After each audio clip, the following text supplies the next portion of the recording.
All right. Good morning, everybody. I hope you are doing well. This is the CE class. Get familiar with USDA Guaranteed Loans. My name is Dana Sparks. I am the director of the Georgia Real Estate Academy. Where is it? There it is, which is the entity that is offering this course for CE credit. We are all very excited that you are here, and this is going to be a fabulous class. With these Zoom classes, if this is not your first rodeo, then welcome back either to Zoom or to classes through our school, the Georgia Real Estate Academy. If this is your first go round through Zoom, sit back and relax and enjoy. We hope you enjoyed this format. It's going to be with us for a while.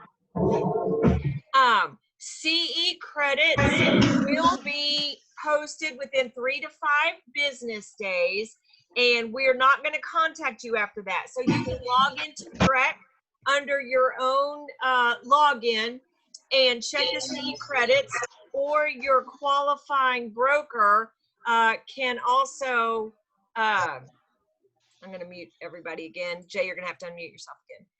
Everybody can check with their qualifying broker to check your CE credits, but 3 to 5 business days. The instructor of this class is Jay.Alexander, who is a loan officer with Homestar Financial Corporation. I do it every time. Homestar Financial Corporation. So he is going to present the class. All your questions, please put through the chat box, and we will monitor those and answer those. Jay will also be available at the break and after class to answer your questions. And in the meantime, in the chat section, please type in your name, your email address, your real estate license number, and if you are attending by a phone, your telephone number. I don't see anybody on by phone right now. And I am going to turn it over to Jay. So give me 1 second. You ready, Jay? I think so. All right, hang on 1 second. I am going to, you got it, buddy.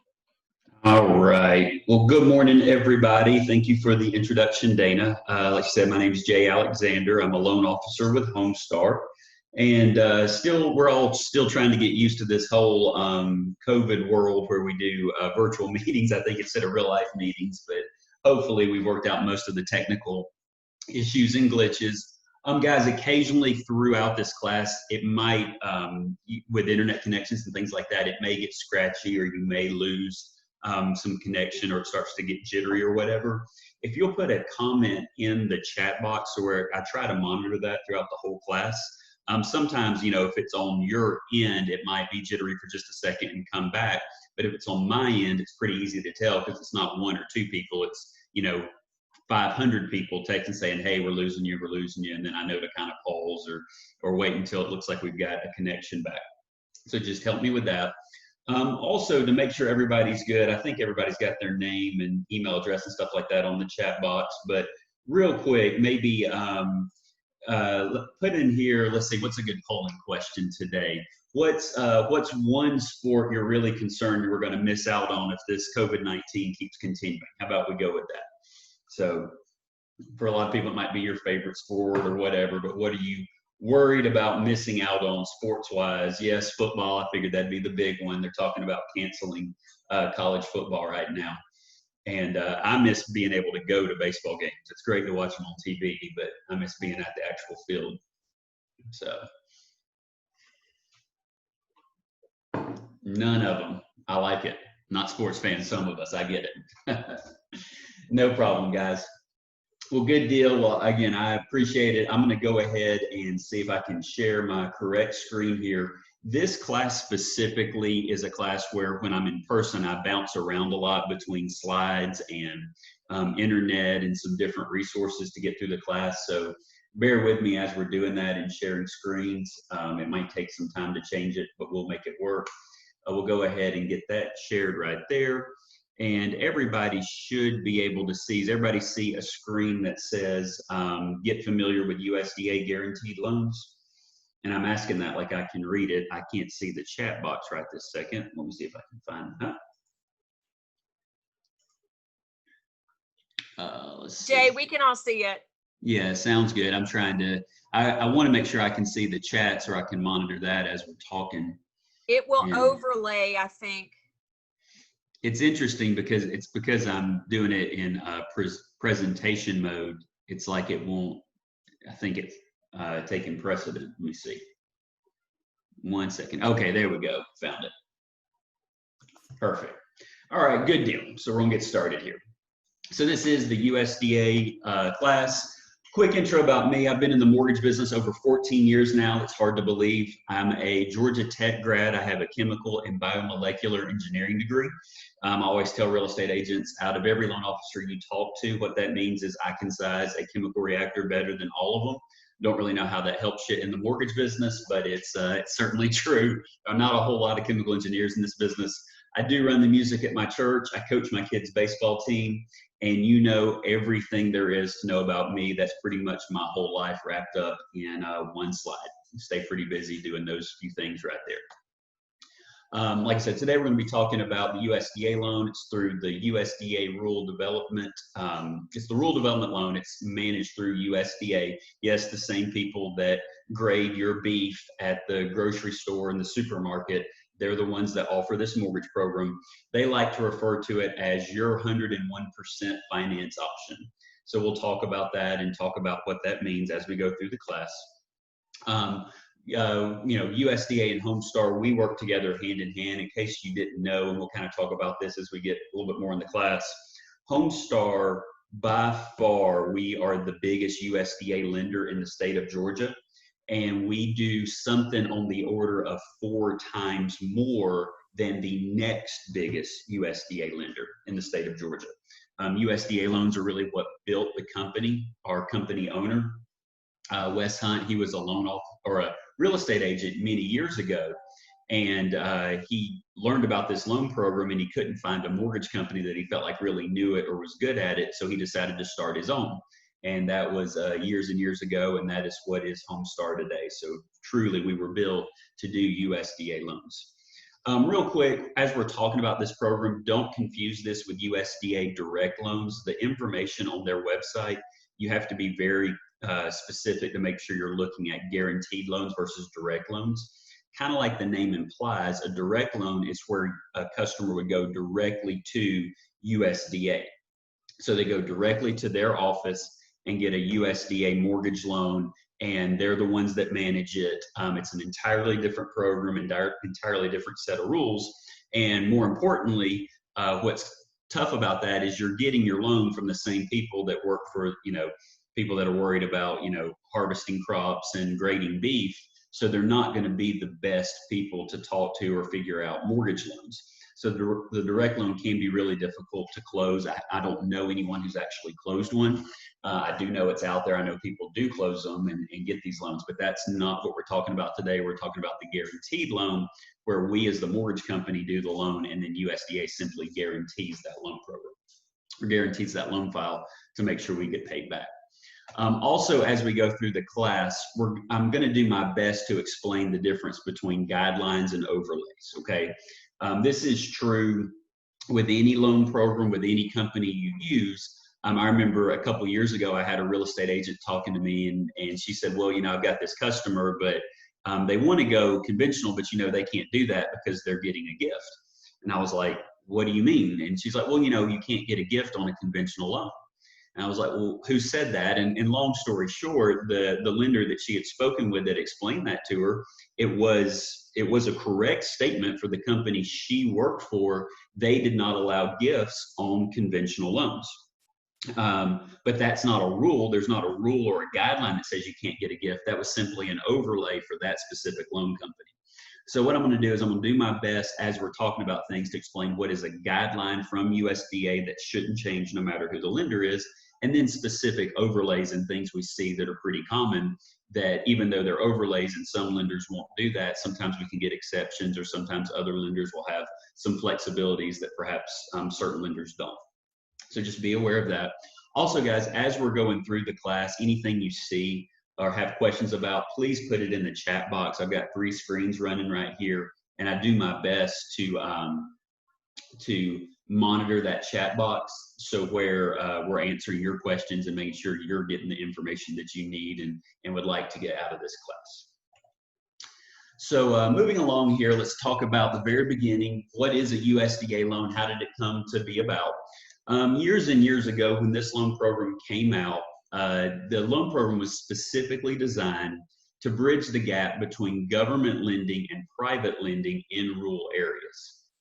What we found, what the Department of USDA found, is that, you know, as different loan programs were coming online and coming in the market, FHA loans, government lending, things like that, those loans were specifically designed and their guidelines were specifically catered to kids and families that had grew up in more populous regions, like in cities and things like that, where kids were more likely to have a credit score, more likely to have more traditional credit and things like that, versus out in the country, out in the rural area, where you know, people worked a little bit different, worked on farms, maybe didn't have the same pay stub documentation, things like that. They were still, you know, people with plenty of good credit history and were good credit risk. They just couldn't meet the specific rules that was typically required for standard FHA lending, standard government type lending in more, you know, rural or more suburban areas. So the loan program was designed to bridge that gap. It allowed home buyers to purchase homes in eligible areas, because you had to be out in a rural location to take advantage of the program. It was designed to help people with very low, and moderate income levels.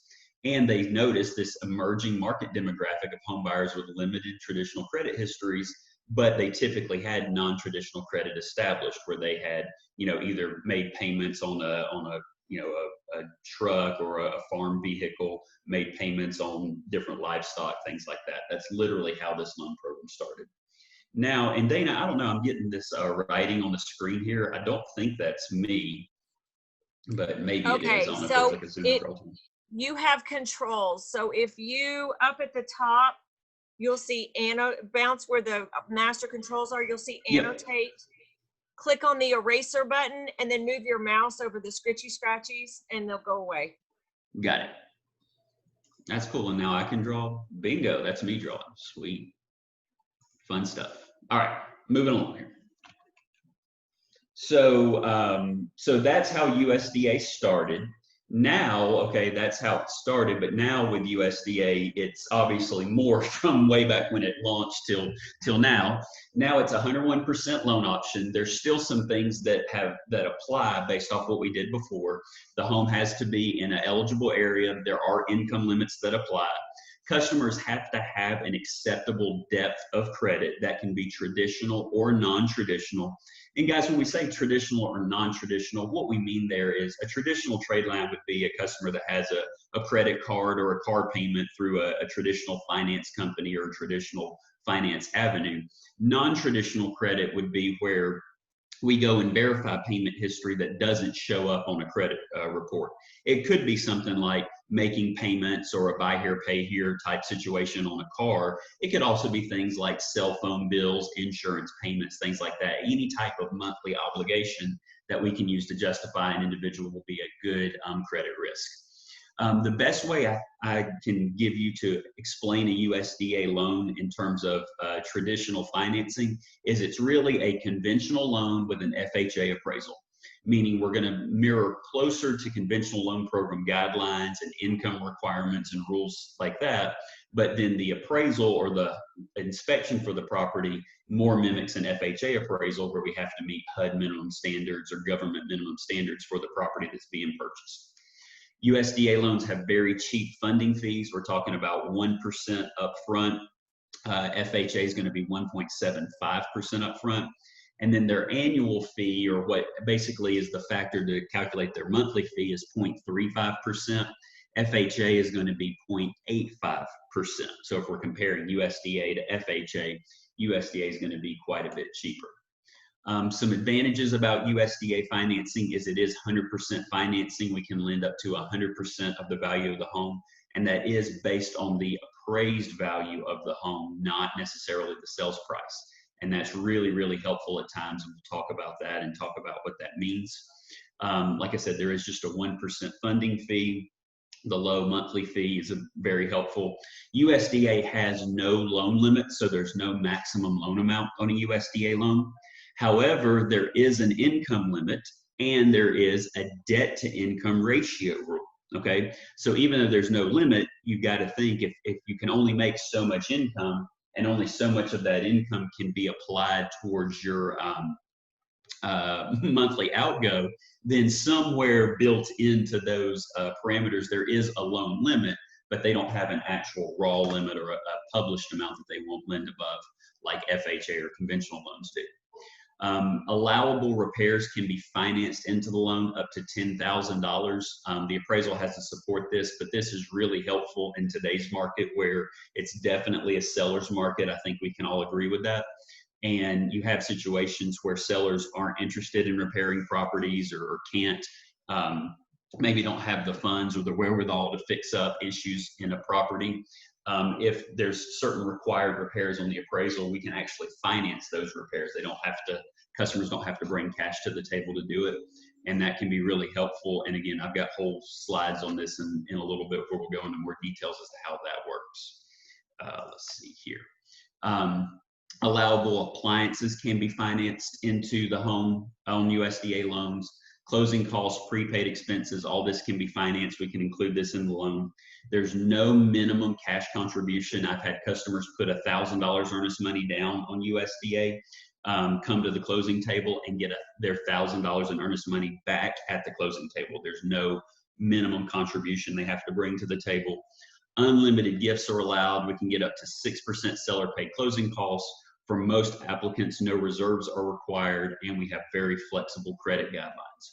So overall, this is a really, really good loan program, and I think Homestar is probably testament to the fact, a pretty good loan program to start a company off of or base a company on, because it is, there are so many opportunities and so many things we can do with USDA. The biggest advantage, though, or something I want to point out real quick, is most customers that are looking to go USDA, they're usually trying to see if USDA or FHA is going to be their best option. And there's any number of reasons why one might be better than the other. But just to give a quick breakdown, and again, this is not designed to be real life numbers. It's just to be to give you an idea. On a USDA loan and an FHA loan, if we assume we have a customer who's buying a $100,000 property, okay, USDA, yes, they're going to walk away with a higher loan amount. They're going to have a $101,000 loan amount because they're going to do 100% financing and they're going to roll that upfront mortgage insurance into the loan. FHA, they're going to put 3.5% down, but then they're also going to roll in some mortgage insurance, so they walk away with a little bit less loan. Okay, so they walk away with a $98,000 and some change loan. However, on FHA, they had to put $3,500 down. Like we said, it's 3.5% down. The principal and interest on a USDA loan will be higher because on a USDA loan, you have to remember, we're financing more loan, right? So the loan amount itself is actually higher. So the principal and interest is higher. However, because the mortgage insurance is cheaper on USDA versus FHA, USDA ends up with a cheaper monthly payment than what we would have for a similar, comparing apples to apples, FHA loan program. So what that essentially means, let me clear my chicken scratch there, is that on a USDA loan, the down payment is $3,500 less than FHA, and the monthly payment is $26.25 a month less than the FHA payment. So it's pretty easy to sell this to a customer. We're like, Mr. Customer, you can either take this loan program where you bring more money to the table and you have a higher monthly payment, or you can bring less money to the table and have a lower monthly payment. Which would you choose? Obviously, customers that qualify for USDA are going to go with lower money at the table and a lower monthly payment. And Diana, yes, I saw that question. As long as I can read or get the emails, and Dana, we've got to post that. I know I had set up a link last time, but I forgot to do it this time. But I'll set up something, or in the break, I'll set it up with a download and a link I can send out so people, you can get these slides. So don't feel like you have to take screenshots or take a bunch of notes as we're doing this class. And Dana, I'll email that to you so you can post it as well. Okay, perfect. Thanks. So we've kind of established USDA has a lot of advantages, and it's definitely a loan program worth learning about. So then the biggest thing we have to ask from a lending standpoint with every customer, there's two questions we have to answer to see if the customer will qualify for USDA. The first one is, does the borrower meet the income limits for the program? And the second one is the property that the customer is purchasing, is that property located in a USDA eligible area? All right. So those are the two questions we're always answering, and a lot of this class is designed around how we figure out the answer to these two questions. Wanda, good question. Yes, USDA does have a pretty good wait time right now. I've got some slides later on in the class that will talk about that process and how that works and how to monitor it, and we'll get into that in just a little bit, okay? So first question is right here, does the borrower meet the income limits? So every customer, every household has to meet income limits determined by USDA. A household income limit is based off what USDA defines as the annual income, okay? Annual income is the current and projected household income, and household is bolded here, and that's a very big deal. It's the current and projected household income expected over the next 12 months. All income sources in the household must be considered for occupants 18 years of age and older that are not full-time students. Household adjusted annual income may not exceed the moderate income limit. So USDA has all of these things that we have to go through and define to really understand what they're saying, okay? So we have household income, we have household adjusted annual income, and then we have the moderate income limit. The household income limits are based on the family size and the county where the property is located. So lots of moving parts here, lots of language. Let's try to break it down and explain what's going on. So if you look up online and you try to look up what the household income limits are, they have this terrible PDF file you can download. It's like 8 million megs. It takes forever to get it. And you get this chart that's really hard to read, okay? Long story short, though, in the metro Atlanta area, like right now today, for most people, if they're in the metro area, and obviously there's certain counties in the metro area that aren't going to be eligible for USDA loans, but if the home's eligible, if there's 1 to 4 people in the household, the total income limit's $82,600. If it's 5 to 8 people in the household, the income limit jumps to $109.50, so it's $109,050. And then if there happens to be more than 8 people in the house, then there's a certain dollar amount that it increases per person for persons 9, 10, 11, etc., living in the household, okay? If you get outside of Metro Atlanta, the main county that I personally do business with that's defined outside of Metro Atlanta is the Haralson County area that's getting out on the west side of town towards Bremen. The income limits drop a little bit, and you can see that. We go from $82,600 to $78,200, so we drop, what is that, about $4,000. We also lose a little bit of money in case we've got 5 to 8 people in the household. That's about $5,000 that we lose in income limit.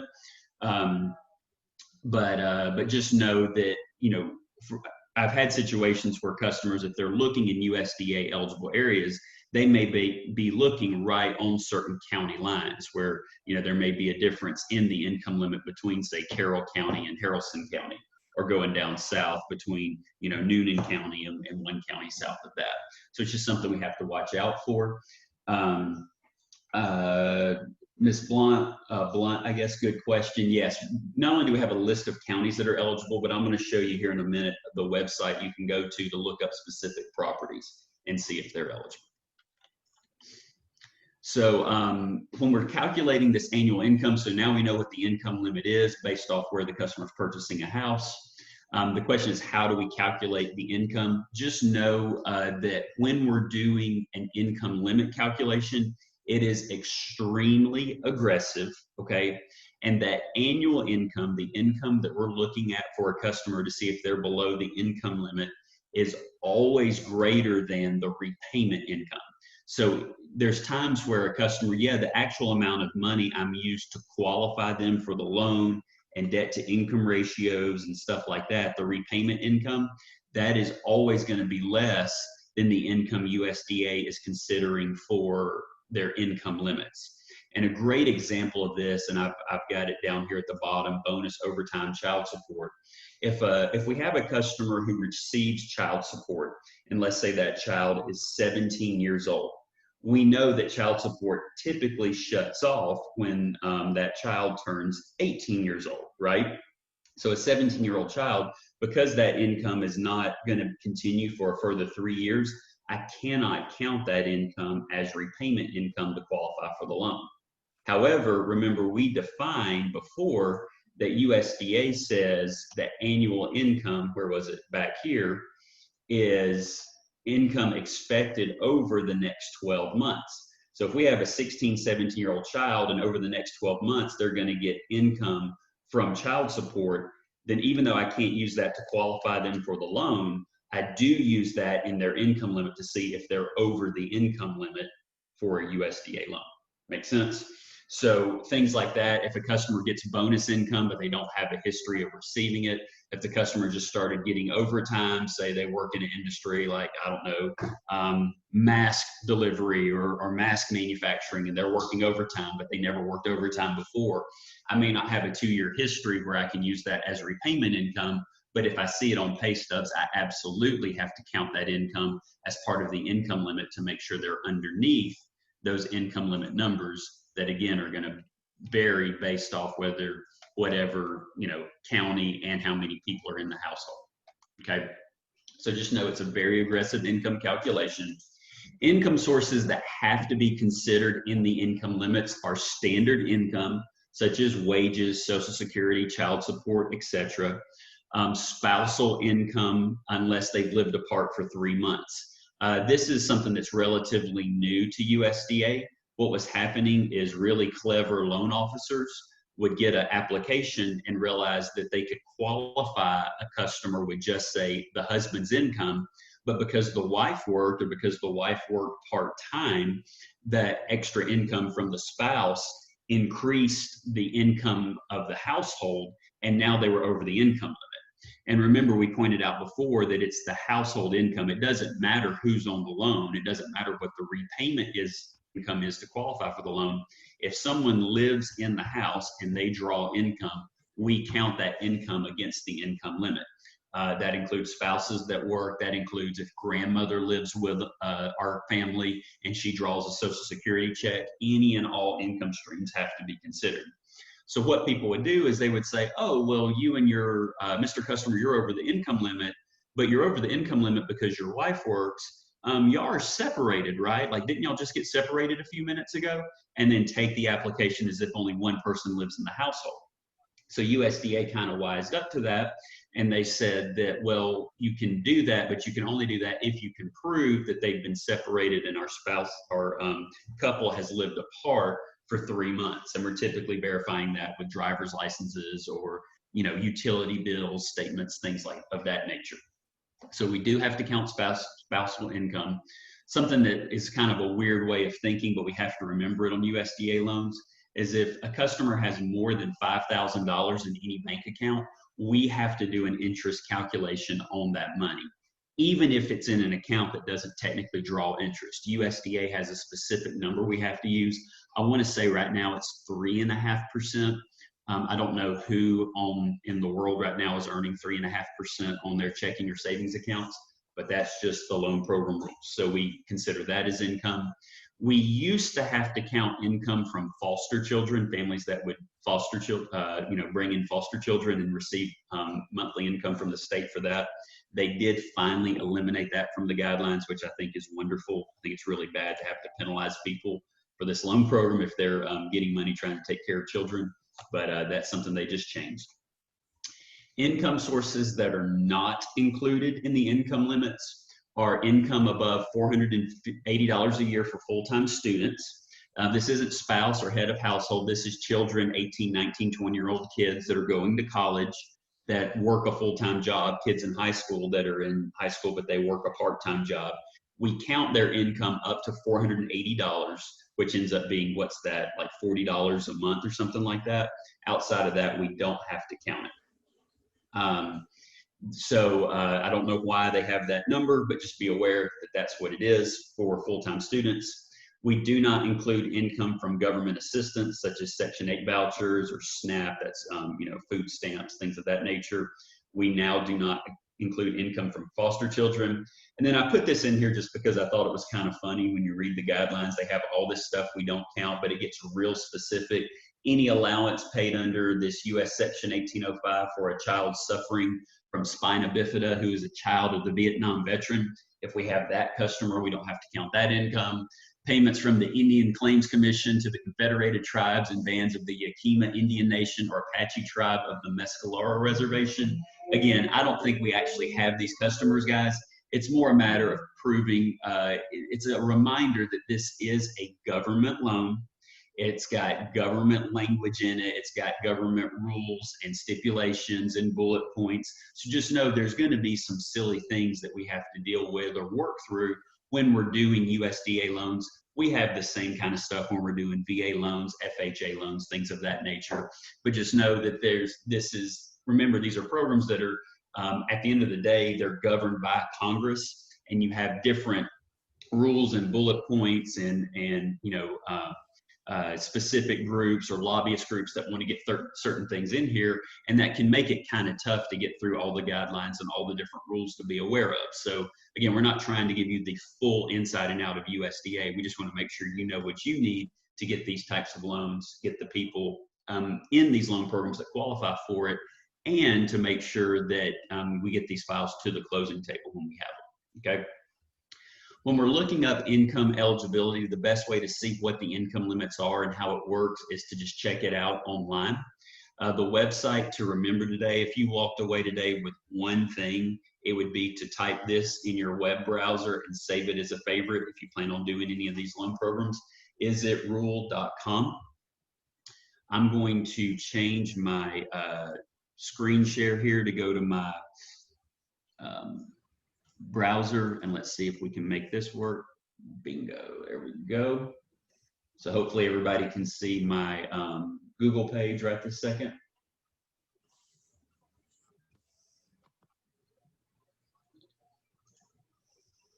And just for comfort, guys, if you can type a quick yes in the chat box if you're seeing Google right now, that would really help me out. Perfect, thank you. So we go to isitrule.com. Pull up the website, and good, it's running. The last time I taught this class, their website was down, so that was a little bit interesting. So across the top here, and understand, guys, you saw I didn't have to log in or do anything like that. You can go visit this website anytime as well. Now, are we doing guaranteed loans or direct loans? We talked about that earlier, right? We're always doing guaranteed loans. We're not talking about direct loans today. So you click on single family housing guarantee, and then you can go right here, income eligibility. See that? This is what we actually do for customers. So we go here. Most people, I imagine you're doing business in Georgia. So we scroll down, click our state is Georgia. County, let's say a customer's buying, I live in Douglas County. So let's just say that's where they're at. That will be a metro Atlanta area. Number of people in household, let's assume we've got a husband and wife and 2 young children, so a household of 4.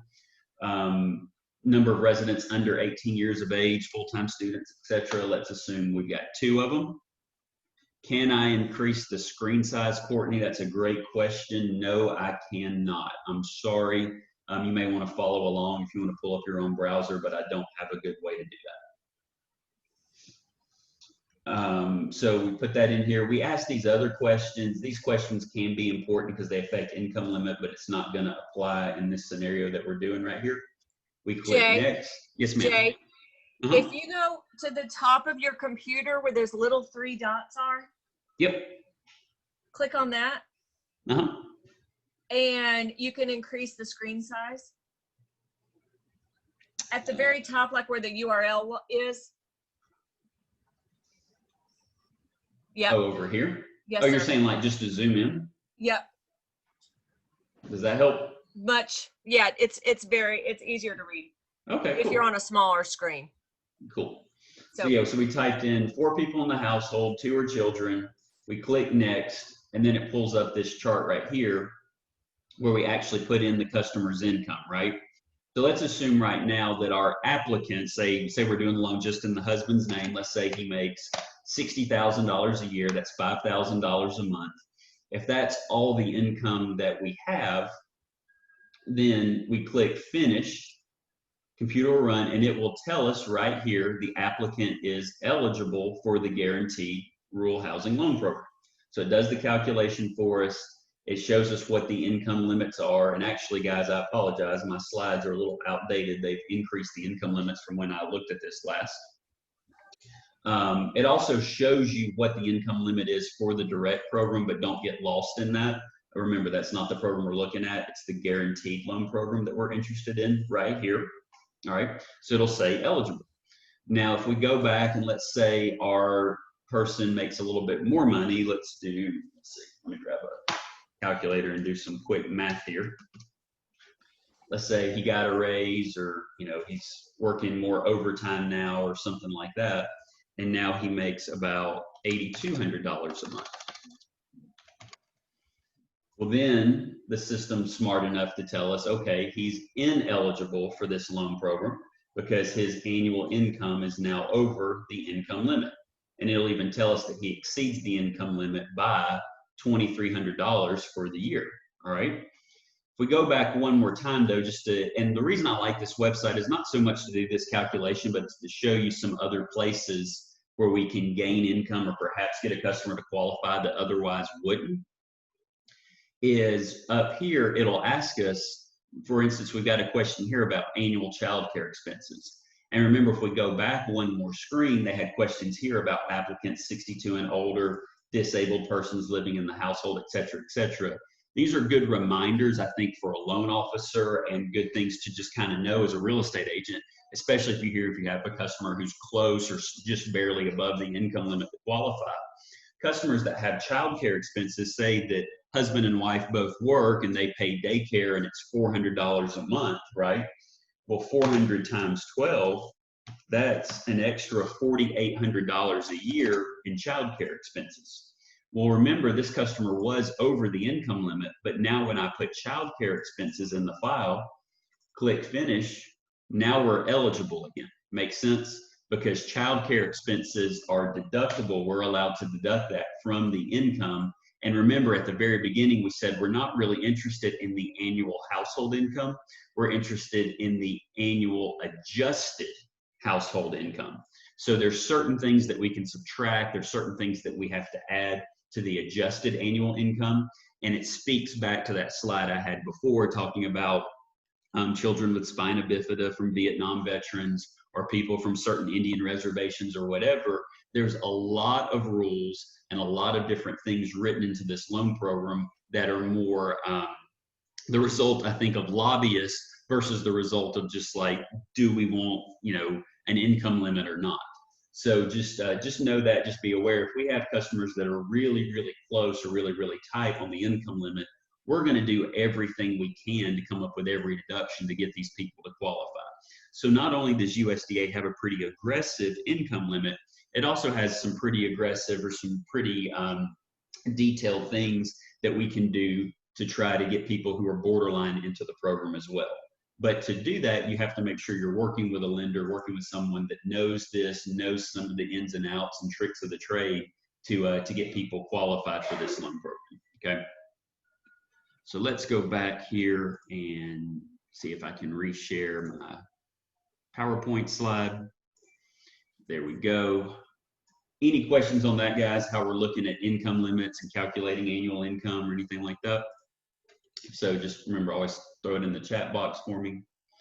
And there we go. Got the screens up. Perfect. So in the slides, I actually break down kind of slide by slide how we get there. So when you get a copy of these slides, you'll see it as well. Again, you can always go to the website and do it yourself. So question one, like we said, is the income limit itself. How do we figure out income limits? Does the household fall below the income limits? And assuming we have a good answer to that and our customers are below the income limit, then question number two is the property located in a USDA eligible location? Or better yet, because most customers, they don't have a home picked out yet, right? It's where do I shop for homes? So how do we do that, and how do we figure that out? Well, same thing. We go to the exact same website and go through the same process. We just click on a few different links, okay? So let's do it again. Again, same website. And remember, I told you that website would be important. Shrink this, and we'll go back to, we can start at the beginning, isitrule.com. Remember, we're always clicking on single family housing guaranteed, because that's the program we're doing. Now we're interested in property eligibility. Do not click right here, previous eligibility areas. They still have published on their website some where they've changed the lines over the past couple of years. And they do that to go back and audit files and to figure out customers who maybe want to do like a USDA streamline refinance. They can get grandfathered in if they were in an eligible area when they closed the loan, but now they're not in an eligible area now. So there's just different reasons they use that, but just make sure you're looking at property eligibility. We have to accept the disclaimer that, hey, the website may not always be 100% accurate. And this will pull up a big map of the United States. Now, if you happen to be colorblind, I apologize. This is not the best map in the world for you, but we can zoom in here in the Metro Atlanta area. And obviously this big orange patch is Metro Atlanta. Hopefully you guys can see that, and that's coming through pretty well. If you get out, so obviously I do business out here on the west side of town. So you can see this purple line right here is I-20 coming out past Douglasville, past Winston, towards Villa Rica. If you can see it real well, if I zoom in a little bit, these dotted lines right here are where the county breaks down. So, you know, to the right here, we have Douglas County. To the left here, we have Carroll County. But where the map turns from orange to, I guess, yellow or whatever that color is, anything in this orange area is bad. It's not eligible. Anything in this lighter colored kind of grayish area, I guess I'll call it, is eligible. This green area right here, for those of you familiar with it, this is Mirror Lake, the Mirror Lake subdivision. All of Mirror Lake is USDA eligible. A lot of people don't know that. And then if we zoom out, we can kind of see in other higher populated areas. So for instance, if we get into Carrollton or you know, Carrollton proper, there's areas around Carrollton that are not eligible. If we go further south towards Noonan, we can see here, there's areas here in Noonan that are not eligible that spills over here into Peachtree City. But there are areas north of Noonan and south of Noonan that are eligible. And then what's also interesting about this loan program is even this little sliver here of Fulton County, this line right here is the river. This is the Chattahoochee.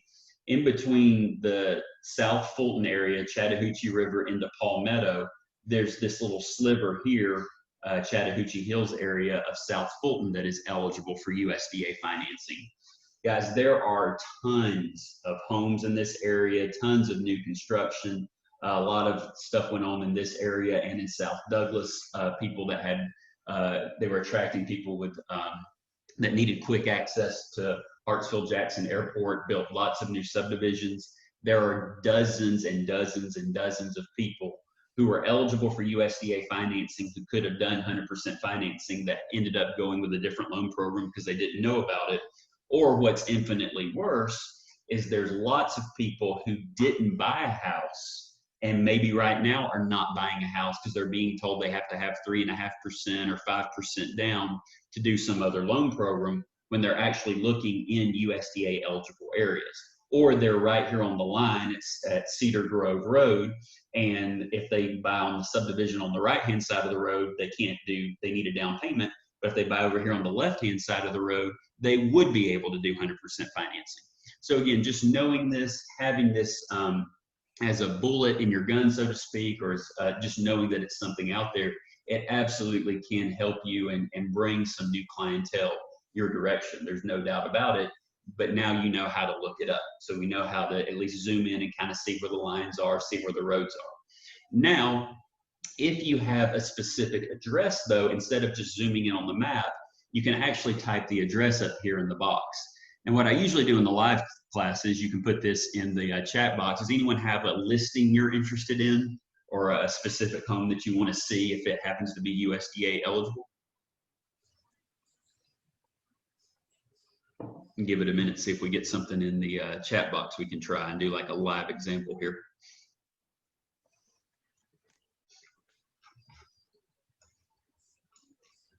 You probably didn't know this was going to be an interactive class as we did it, right? All right. There's one. We've got a player. 2885 Preston Drive in Rex, Georgia. So I'm just going to grab that address, paste it up here, click go. It'll pull up.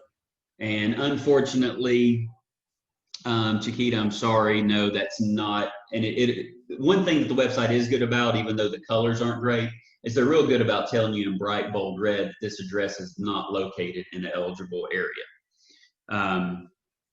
Beatrice, you're talking about the Chapel Hill area in Douglasville. I'm very familiar with that. I'm actually probably 10 minutes from there in my office right now. Chapel Hill is going to be right here. And I can tell you Chapel Hill is not going to be eligible. For those of you familiar with Douglas County, my rule of thumb is Post Road.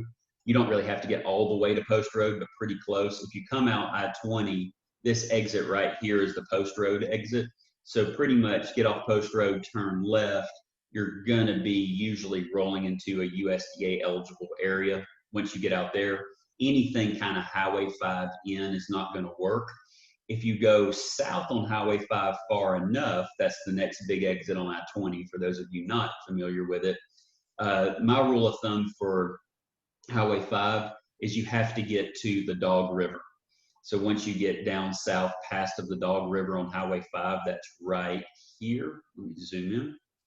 And if those of you familiar with the area, you know this is the big bridge that crosses the Dog River. The next subdivision on the left right here, this is Riverwalk subdivision, pretty big subdivision in our area.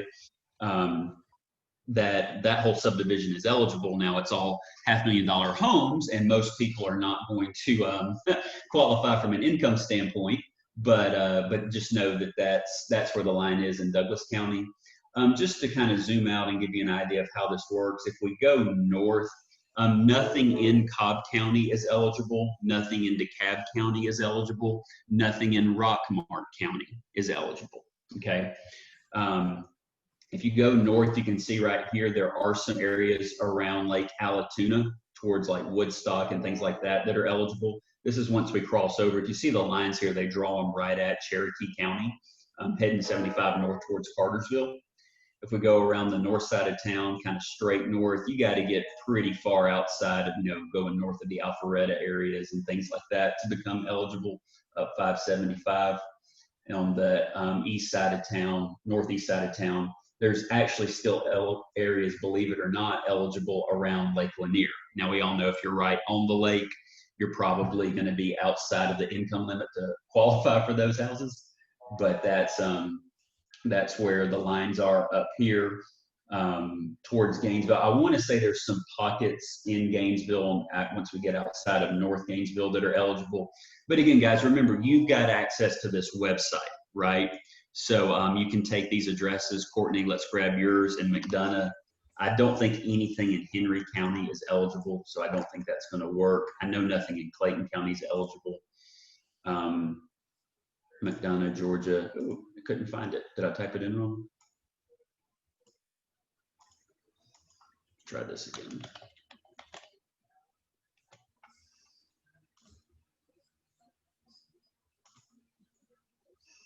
I'm gonna try to refresh it one time and then we'll move along here. But again, you just know you can go to isitrule.com, property eligibility, type in your address, click go, and we can see what happens. It's unable to find that Noblewood Drive, Courtney. So I don't know if that's new construction. We may want to do some digging on that. Last one I'll do real quick is LaGrange. Karen, good question. Six Flags Parkway, Six Flags area. That's going to be Cobb County. That's in Austell. Nothing in Cobb County is eligible. Here's LaGrange. Man, we're close on this one. Diana, we got to be a little bit further west for that property to be eligible in LaGrange. It looks like if you're on this side of the lake, that's what West Point. If you're on the east side of West Point, you're not eligible. If you're on the west side of West Point, you're eligible. Again, they've got to draw the line somewhere. It is what it is. But doing this research, knowing what's out there, you know, you might have a customer that says, hey, I want to be near Lake West Point. I don't really have money to put down. Now you can say, okay, look, if we're on this side of the lake over here, you might can do 100% financing with USDA. However, if we're on the east side of the lake, it's not really going to be workable. So now that's just something to know and ways to look it up as we're going through the math. And this is stuff I do with customers. It's things I do with agents. I actually give my customers this website and let them do that research and look it up. And I always tell customers, guys, you know, you have to make sure that, you know, the loan program is important, right? But at the end of the day, the house is what's most important. The part that you as the agent are responsible for, that's the bigger deal, right? So I always tell customers, look, if you happen to find the right home and you're comfortable with the school district and everything else, and it's USDA eligible, that's awesome. Let's look at doing this loan program.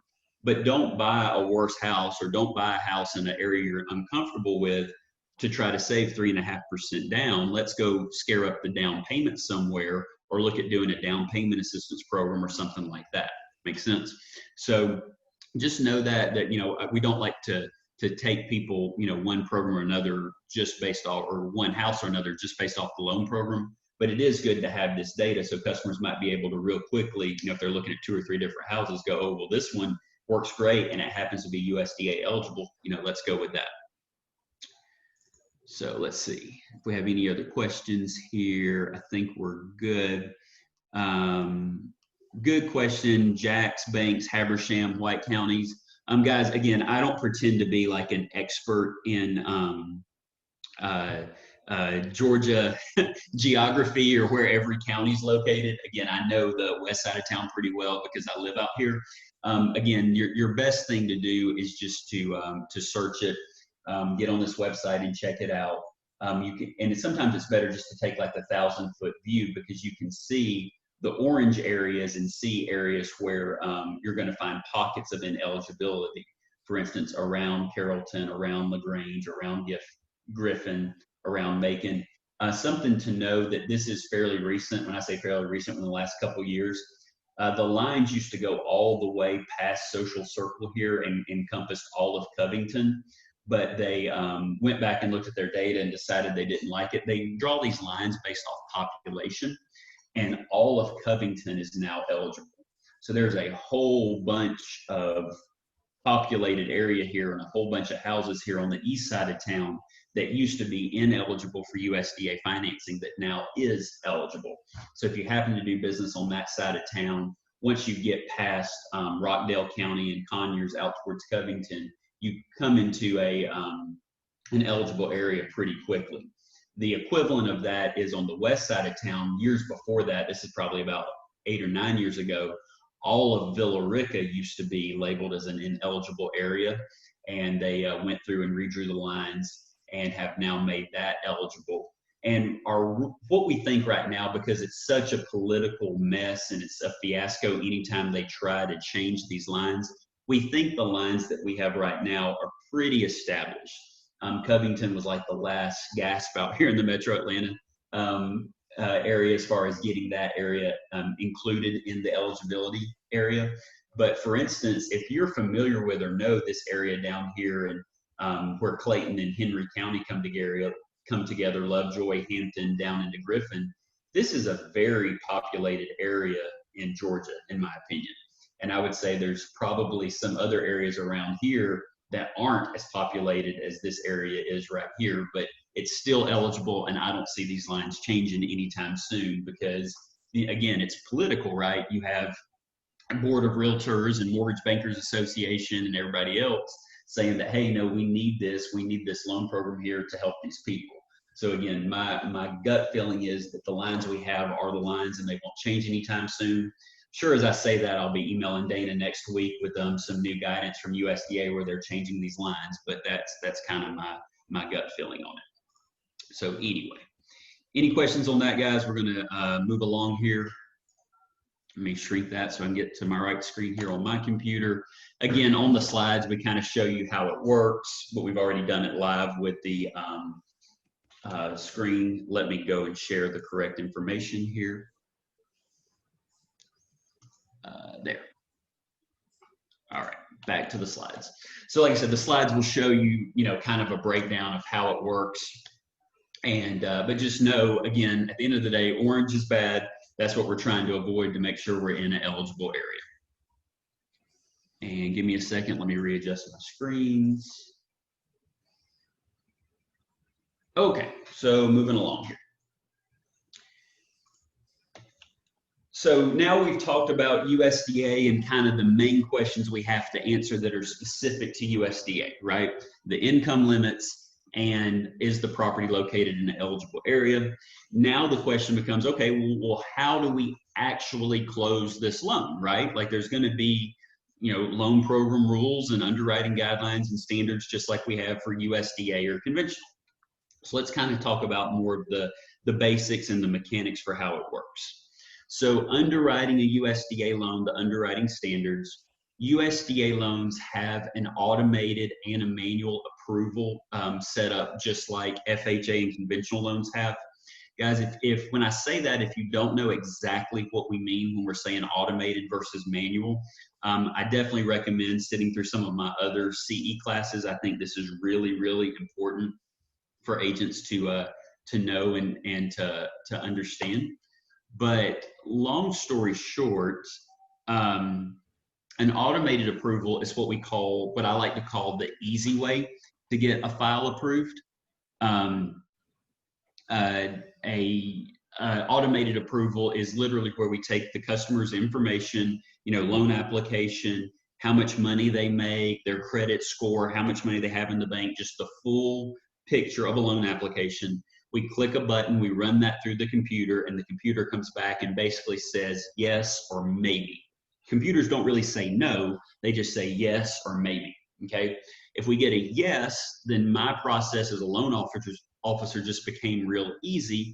All I have to do now is verify that the information I submitted to the computer was accurate. And in the case of USDA, the program that we use is called GUS, okay? So that stands for Guaranteed Underwriting System. We click a button, we run the file through GUS, and then GUS will come back and say yes or maybe. Again, if we run it through and we say the customer makes 60 grand a year, computer accepts it, we get a pay stub. Yep, pay stub says they're on pace to make 60 grand a year. We're good, we move along. If the customer sends us a pay stub and they're only going to make 35 grand a year, well, that might change my approval. So I have to go back and rerun GUS with the correct income, okay? So that's an automated approval, and what we strive for is we try to get every customer who's eligible or possible to get the automated approval. If the computer doesn't give us that approval, if we get a maybe, again, it's not a no, it's a maybe. The reason it's a maybe is because the computer refers the file to a manual underwrite. And that's where we actually have to get every piece of documentation. Manual underwrites are always more difficult because there's more paperwork involved. And manual underwrites actually put information in front of the underwriter with letters of explanation. Mr. Underwriter, this is why I went 30 days late on my credit card 2 years ago. And this is why, I had a job gap, a year and a half ago and things like that. And we're trying to put together a very strong case as to why this customer is a good credit risk. Again, those files can still happen. They can still close, but it's definitely more work and it's definitely just a higher probability of that loan falling apart. As a listing agent, I would say when you have offers on a property or you have multiple offers or you're just trying to call the loan officer and get a feel for the loan file, one question I would always ask as the listing agent of the loan officer is this file an automated approval or a manual approval? And if the answer is it's a manual file or a manual underwrite, has the file already been through underwriting? Has the underwriter already reviewed this and told us what they need to make it work? Okay, those are really good questions to ask, and I think it can be very eye-opening when you're trying to decipher between what offer is better or which financing is in a little bit better shape versus perhaps another customer or another person with financing. Like I said, USDA uses GUS. Manual loans can happen on USDA files, but they can be difficult. USDA does not like layers of risk. And what they mean by that is they either want a credit waiver or a ratio waiver. And we'll talk more about that here in just a second. One good question, how long does it take to close a USDA loan? Quick answer right now, if I have a customer absolutely starting from scratch, haven't pre-qualified them, they went out, found a home, put it under contract, applied with me that day, and now they want to buy that house when we're starting from absolute zero, I would tell you it's going to be probably about a 45-day process today. We can absolutely speed that up and expedite that timeline, and we'll talk more about that and how that works here in a few slides, okay? So, and like I said, we'll talk more about credit and ratio waivers here in a minute. Underwriting in general, though, before we get into all the specifics, first off, USDA files, they're not investment property loans. You do have to occupy the property. It's only owner-occupied loans that we're doing here, okay? Customer has to be a citizen of the United States, be admitted for permanent residency, or be an employment authorized and admitted under political asylum. So there are some citizenship requirements to qualify for the loan.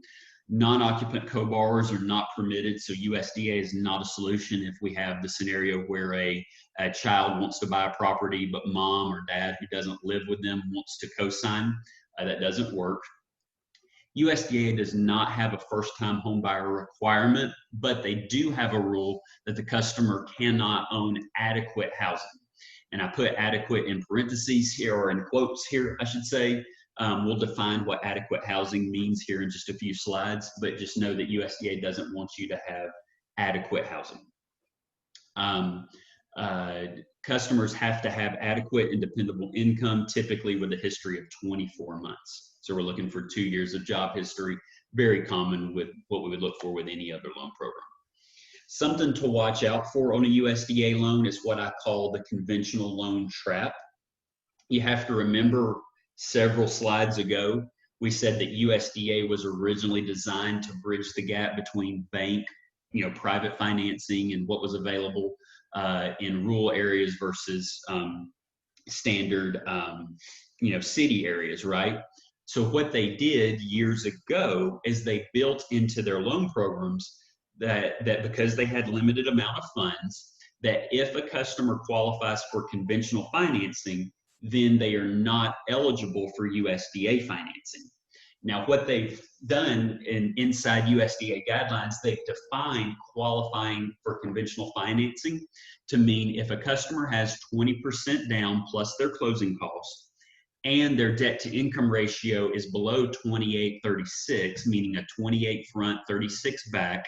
And what that means, guys, is 28% of your income or less has to cover the house payment, and 30% of your income or less needs to qualify all the debt, housing payments, student loan payments, car payments, credit card payments, etc. Then if the customer falls under these guidelines where they have plenty of money in the bank to have 20% down plus closing costs and a low debt to income ratio, then we say they qualify for conventional financing, and therefore they do not qualify for USDA financing. They're literally overqualified for USDA. I typically run into this with customers who have a home that they're selling, that they have equity in. So I want to say about a year ago, I had a customer, they only owed $80,000 on the house. They bought it during the recession, during the crash about 10 years ago. And now they were selling the home for about $200,000. So they were walking away from the closing table with $100,000 in their pocket. They were buying about a $140,000 house. And the guy made really good income. I mean, he was below the income limit for USDA. I want to say he made like $75,000 a year. So his debt to income ratio was really, really good. But he wanted to do 100% USDA financing. Their plan was to use that money for investments and other things. And they were overqualified. And because they were selling that house, there was no way for me to hide that money from the file. That's the real solution here. If customers have too much money in the bank, we just don't put that bank statement in the file. You see what I mean? They don't need any money to close anyway. It's typically 100% financing. We're going to figure out a way to hide that money. But we can't do that for customers that are selling a house, because we have to show the CD or the HUD statement to show they've sold it, because remember, they can't own adequate housing and still qualify for a USDA loan. So there are situations out there where customers can be overqualified for USDA. It's real easy for even good loan officers to miss this if they don't do a lot of USDA loans or they're not looking out for it.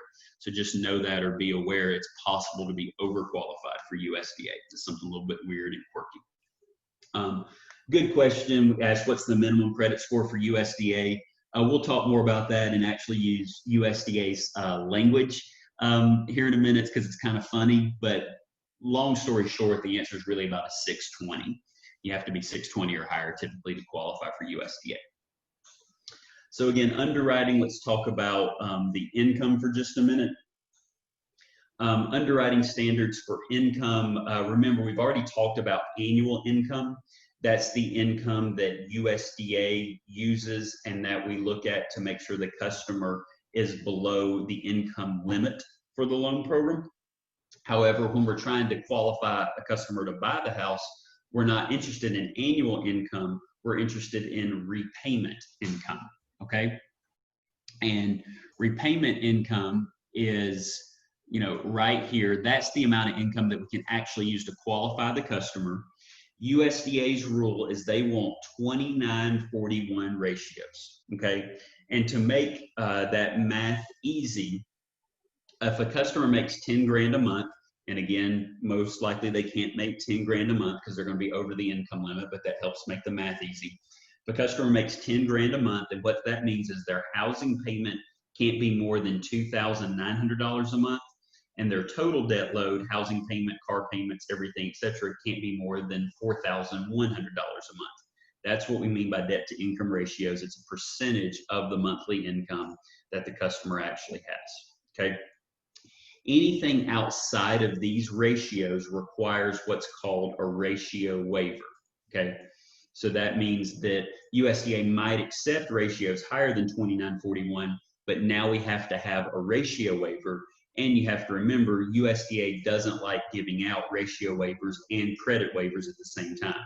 So if a customer is over these income or these ratios, then they really have to have pretty solid credit.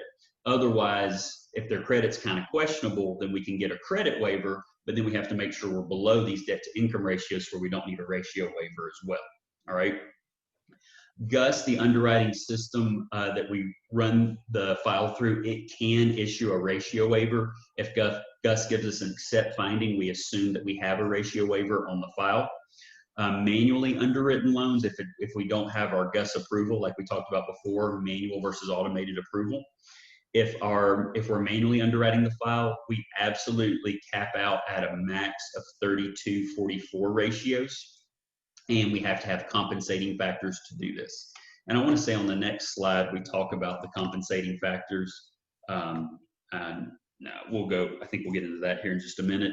But just so where you know, in order to get a ratio waiver on a manual file, the customer has to have a 680 credit score or higher. That's the first rule, is that there's no ratio waivers for a manually underwritten file unless we're at a 680 credit score file or 680 credit score or higher.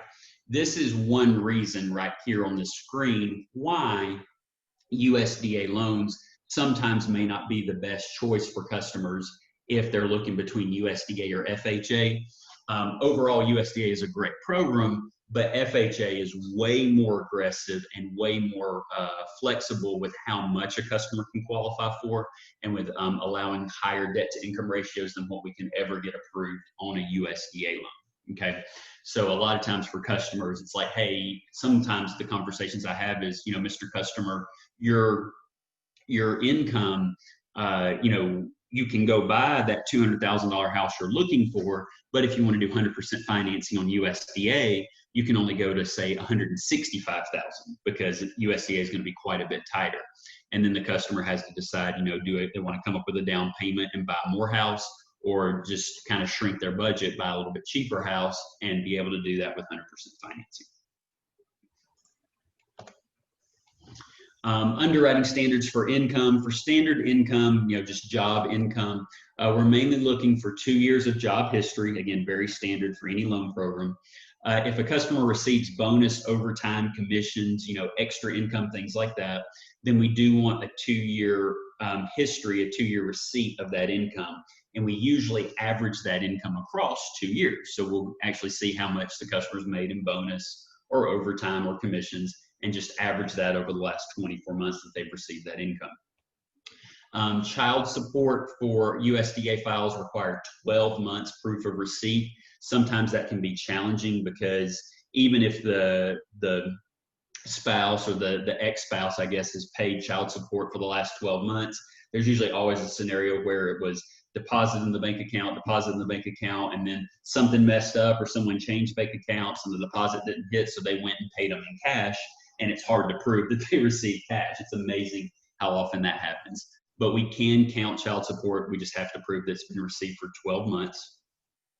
Like we said before, compensating factors, if we want to go higher on the debt to income ratios, we have to have a credit score of 680 or better, and we have to have at least one of these other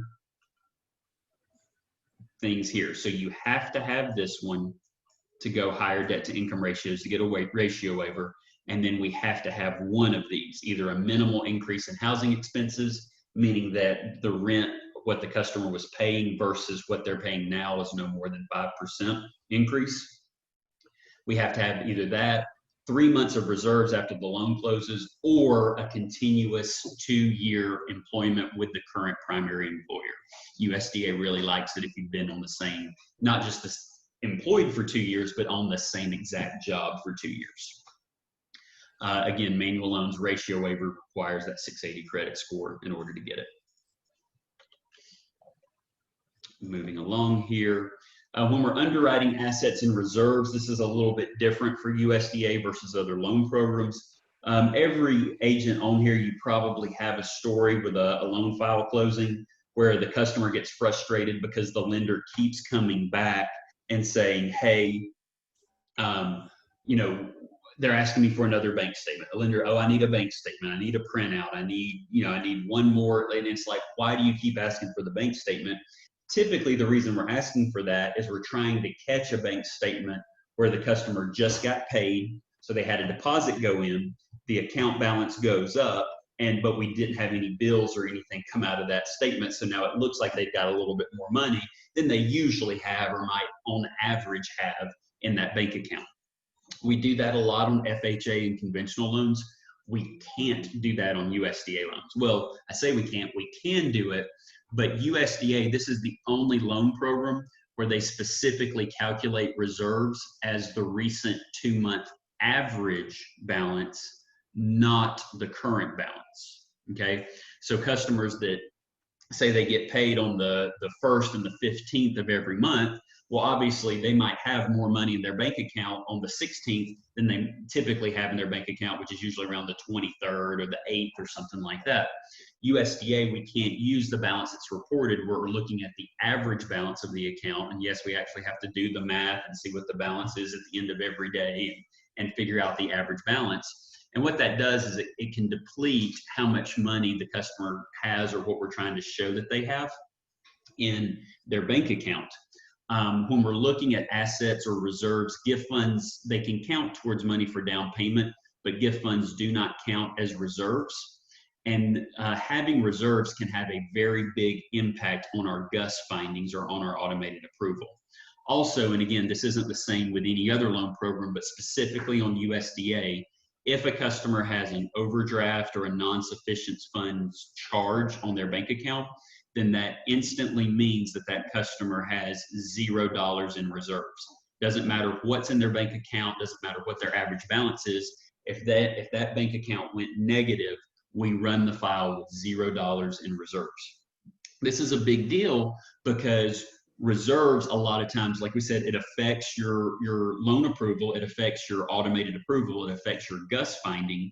And if you lose your automated GUS finding, and now we're flipping the file from an automated approval to a manual approval, that can be difficult because, again, there's more to document, right? For instance, let me give you one example. If we have an automated approval, I'm not really interested in the customer's rental history or their previous housing payment history. The computer's happy with the file, we move on. If we have a manual approval, then we're going to go back and look at the customer's rent payment history for the last 12 months. And if they went 30 days late in those last 12 months, that's going to prevent them from being able to get qualified for a USDA file, because now we've got a mortgage late of 30 days or more, or a housing late of 30 days or more in the last 12 months on that file. Sometimes this stuff happens as we move through the loan file because the customer, they got stuff going on. They're paying for earnest money. They're paying for appraisals. They're paying for home inspections.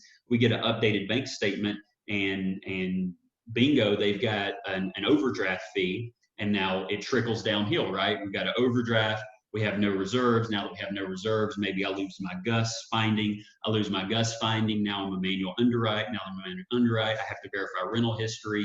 And if they've been late on rental history, you get the idea. So even though having a overdraft or a late doesn't mean you're disqualified for USDA, having a late or an overdraft, on your bank account can trigger this downhill fall where the customer doesn't qualify for USDA. Again, the key here is to always, as loan officers, we want to get as much information as we can up front and not fall into this trap or, kind of have these situations happen to us. But just know at the end of the day that that's the guidelines and that's how it works. So, like I said, we've covered income basically, we've covered assets basically, and what I'm really doing here, guys, is I'm pointing out some things that are kind of quirky or the difference between USDA versus standard programs. Everything that you're used to, though, kind of standard stuff, still applies on USDA. Again, the 2-year job history. We're going to get 2 months of bank statements. We're going to look at the bank statements, see if they have any debts coming out of their bank accounts that don't show up on the credit report. If we consistently see a payment going out to JCPenney, but we don't see a JCPenney account on the credit report, we're going to ask about that.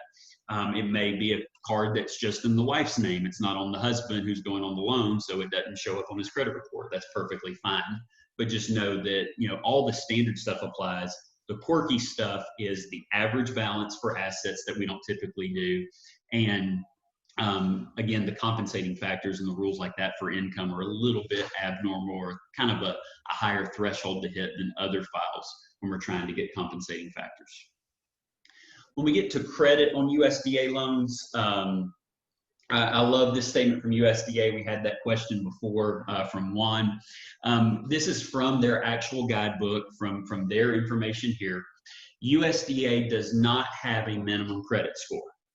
However, applicants with credit scores below 580 are typically not eligible. And then most lenders have implemented a minimum credit score of that 580. What's happened in today's market, though, in coronavirus world and everything going on with COVID-19, the credit markets have tightened up. They tightened up around March. And even though things have been relatively stable since about April and a few things have relaxed, one thing that has not relaxed is that bucket of credit scores in the secondary market between 580 and 620. I don't know any lenders right now that are going below 620. We technically, our guideline is we'll go below 620 with an exception only basis, or with extenuating circumstances, we'll go below 620. The problem is that these loans right now are just not valued in the market. So whether it's USDA, VA, FHA, you name it, customer with a 619 credit score, that loan is like the scarlet letter. It's looked at way worse and is a very expensive loan to close versus a customer with a 620 credit score. Hopefully that'll change sooner rather than later, because I think we're underserving a very significant part of the population for people that are going to be good homeowners. But just know that is what it is. That's the world that we live in right now. Anything below 620 is really tough to close because it's really, really expensive. It's a lot of closing costs and high interest rates to try to get a profitable loan on the books for customers with credit scores down there. USDA has another rule that we're not used to seeing when we talk about FHA or conventional loans. They define a valid credit score as having an applicant that has 2 trade lines that have existed for 12 months. What that means is USDA has a depth of credit rule that other loan programs just don't have. If I have customers, say a FHA loan, I've had customers with 1 credit card that they just opened up and they've had that credit card for 5 months, 6 months, 8 months. But the payment histories on it is fine, the balance is fine, and that customer might have a 690 or 718 credit score. They don't have a lot of credit history, but the limited credit history they have is good, and that file will go FHA all day long. USDA says if you don't have 2 trade lines for a minimum of 12 months, we don't have a valid credit score. If the credit score is not valid, our GUS approval doesn't count. It flips us to an automatic, it downgrades our automated approval to a refer or a manual underwrite. And then for manual underwrite guidelines, we have to go back and establish at least 2 trade lines that have been reviewed for 12 months. So that means we're going to try to go back and establish non-traditional credit history. Again, cell phone payments, car insurance payments, utility bill payments that may be in our customer's name, things of that nature, because they just don't have enough traditional credit to go. So again, that's a little bit unique, a little bit different for USDA. The depth of credit rule is not something we see normally or run into with other loan programs. USDA also has a rule about a valid 640 credit score. They have all these different rules for credit scores and what's valid and what's not valid and what's what applies and what doesn't apply. But what this basically means right here is some of the guidelines specifically for a GUS approval kind of change and get a little bit easier if our customer has a 640 credit score or higher. But then what USDA has also come out and said, however, if the customer has like a 650 score or a 675 or whatever it is, anything over a 640, but they have a foreclosure and a bankruptcy or a bankruptcy that's happened in the last 3 years, or they have late mortgage payments within the last 12 months, then that is not a valid 640 score. What that is basically saying, it's USDA's way of saying is that we're going to give you some leniencies on your underwriting, and they don't require quite as much documentation, and they give us a little bit of a break if the customer is over a 640 score. But we lose that if the customer has a foreclosure or a bankruptcy in the last 3 years, or they have late mortgage payments in the last 12 months. Doesn't mean the loan can't happen. It simply means that we have to underwrite these files as if their credit score were below a 640. And again, the rules on that and what we get into there, it gets a little bit technical. I think it's kind of beyond the scope of this class, but just know that there are different documentation requirements. The documentation requirements can vary depending on the credit score, but sometimes even if we meet the minimum credit score, we may not necessarily be able to use that if we have some of these other problems or other hiccups in the loan file that we're working through. When we have issues with credit, we're looking to get what we call a credit waiver or credit exception. Credit waivers are possible in USDA's loan programs here. What we're looking to do for credit waivers, customers who maybe are below a 640 credit score, or customers who are above a 640, but they do have a mortgage late in the last 12 months, or they don't have the valid number of trade lines. For some reason, if their credit doesn't meet the minimum threshold that USDA is looking for, then what we want to do is we want to ask for a credit waiver. And what we do is we document the circumstances around the bad credit. We want to make sure that those circumstances were temporary, beyond the borrower's control. And generally speaking, we're looking to see that those circumstances have been removed and resolved for about 12 months. So we're looking for about 12 months of clean credit history on the customer. We can also make exceptions, even if the customer has challenging credit or some stuff that maybe we couldn't normally work around. USDA allows us to be even more flexible if their housing expense is decreasing by 50% or more.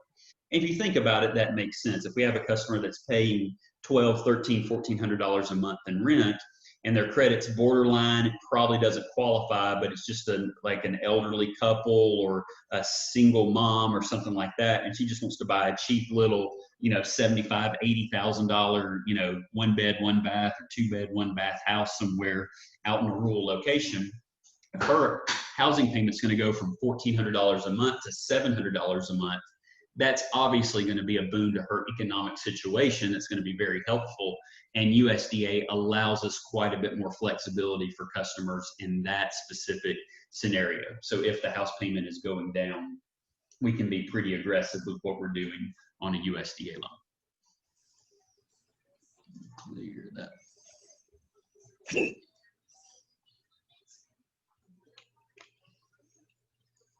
Couple other things regarding credit. If a customer has any judgments, all federal judgments have to be paid. Federal judgments are going to be things like if they're, in like not just collection, but in like a judgment status on a student loan, owe money to the IRS, things of that nature. If it's a non-federal judgment, a customer can have a payment plan in place with a minimum of 3 months of payments on time. USDA also requires what we call a capacity analysis. This is required for collection accounts. If a customer has collection accounts and the total amount of collections are $2,000 or higher in the loan file, then we have to calculate 5% of the outstanding balance, and we have to include that in the debt to income ratio. So again, to do the math on that, 5% of 2,000 is, what is that, $100 a month. So if a customer has a $2,000 collection, we have to assume a $100 a month payment on that account, even if they're not actually making a $100 a month payment. Charge-offs and medical collections do not count towards the $2,000 aggregate in that scenario. All right. And guys, what time? We've got 11:27, and I need to go grab a cup of water for all the talking I've been doing. If you have any questions, definitely throw them in the chat box for me. We're going to take a quick break. What is it, Dana? We typically do 10 minutes, 5 minutes? 15 minutes. 15 minutes. Perfect. Yeah. So let's call it, we'll probably get started a couple minutes before 11:45. This is as good a place to stop as any. When we get back, we're going to talk about property-specific issues because there's quite a few property things we need to discuss on USDA. Again, if you have specific questions, you can put them in the chat box. You can chat at me privately. I'll throw my email in here if you want to email me. Jay, I just reclaimed the host. Okay. But if you can unshare, I don't know how to unshare your screen. Stop share. How about that? There we go. Bingo. Perfect. And you can email me with questions as well, guys. All right, everybody. We're going to take a 15-minute break, and we'll come back just before 1:45. When you do come back, please type in, again, your name, email address, and your real estate license number.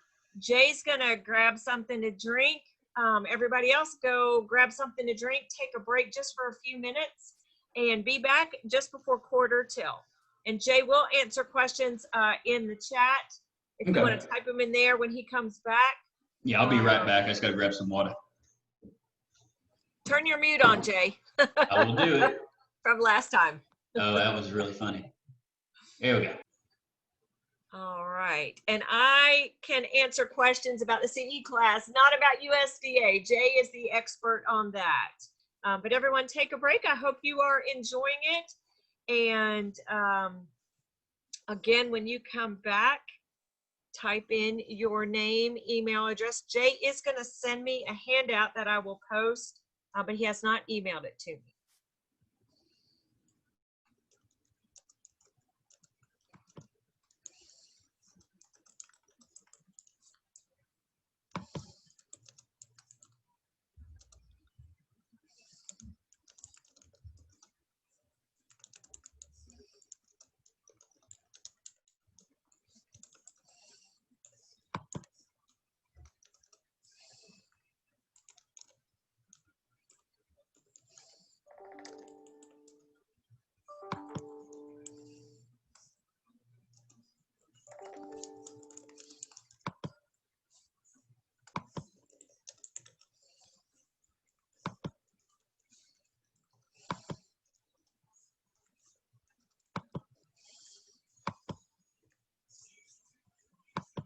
Be back at quarter till.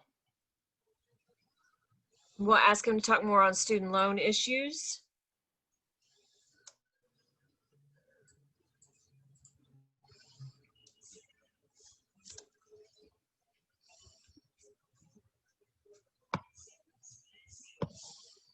On that, but we can talk about that for sure. Jay, before you get started, there were just a couple of general questions. All right. I just put in a website to look at the remainder of CE classes offered through the Georgia Real Estate Academy that are virtual. So that's where you can see the rest of them for September. You can also go there to see them through the rest of the year. Jay or his partner, Wes Barclay, teach a class, a CE class on something having to do with lending the second Tuesday of every month. So Jay, they were asking about more of your classes. So he will be teaching next month, the second Tuesday. I'm not sure what the topic will, well, actually, I think I can find out what the topic will be. What do you want to hear about? We got a class for all of it, I think.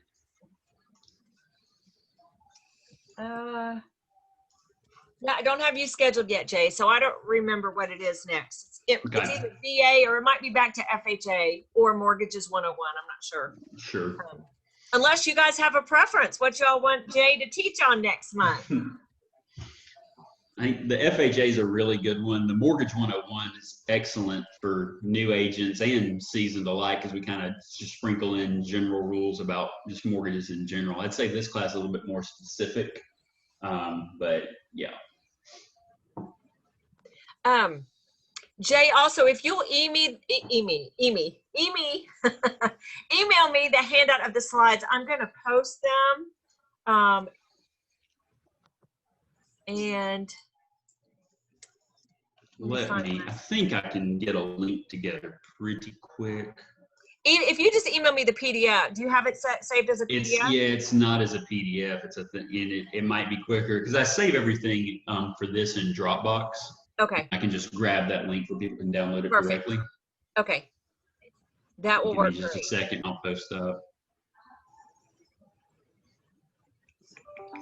All right. And then if you are coming back, again, please look at the chat. Type in, again, we need your name, your real estate license number, your email address, and then I have a link there where you can find the handout after Jay sends it to me. And that's where the handouts and video postings of all of our classes are. If you want to rewatch this class, you can't get CE credit for it, but you can watch it and skip through. We are recording this class. And there are a lot of other of the CE classes that we offer on that same site, eagentweb.com, and then select training videos. That has the videos of the classes as well as the handouts. Again, you can't get CE credit for just watching it on your own. All right. And any other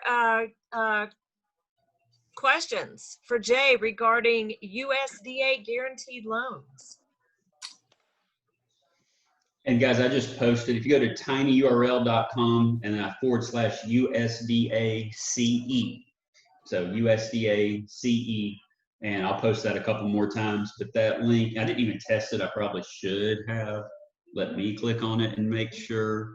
But yeah, that takes you straight to the Dropbox link with the PowerPoint slides. You can see it there. You can also download it there. So that looks to be working.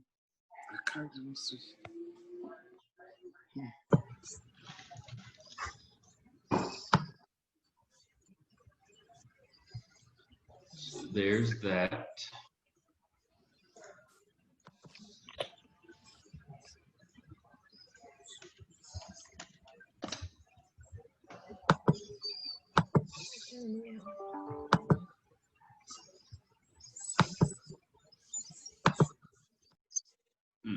There we go.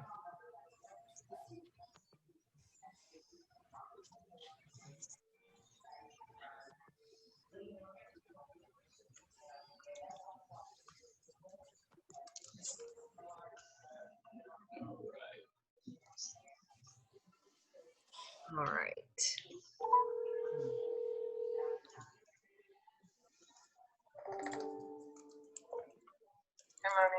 I'm having a serious problem. Oh.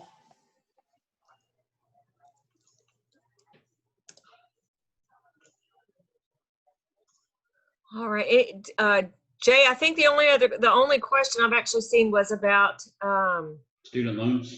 yeah. Yeah. So we'll. But since we're on a break, I have a question in general, Sure. and we have just a couple minutes. Flood insurance. We've had some issues where the buyer has not found out that they need flood insurance until an appraisal comes back or at the closing table, and it's causing some issues. The hazard, apparently the homeowner's insurance agent didn't know, and something about a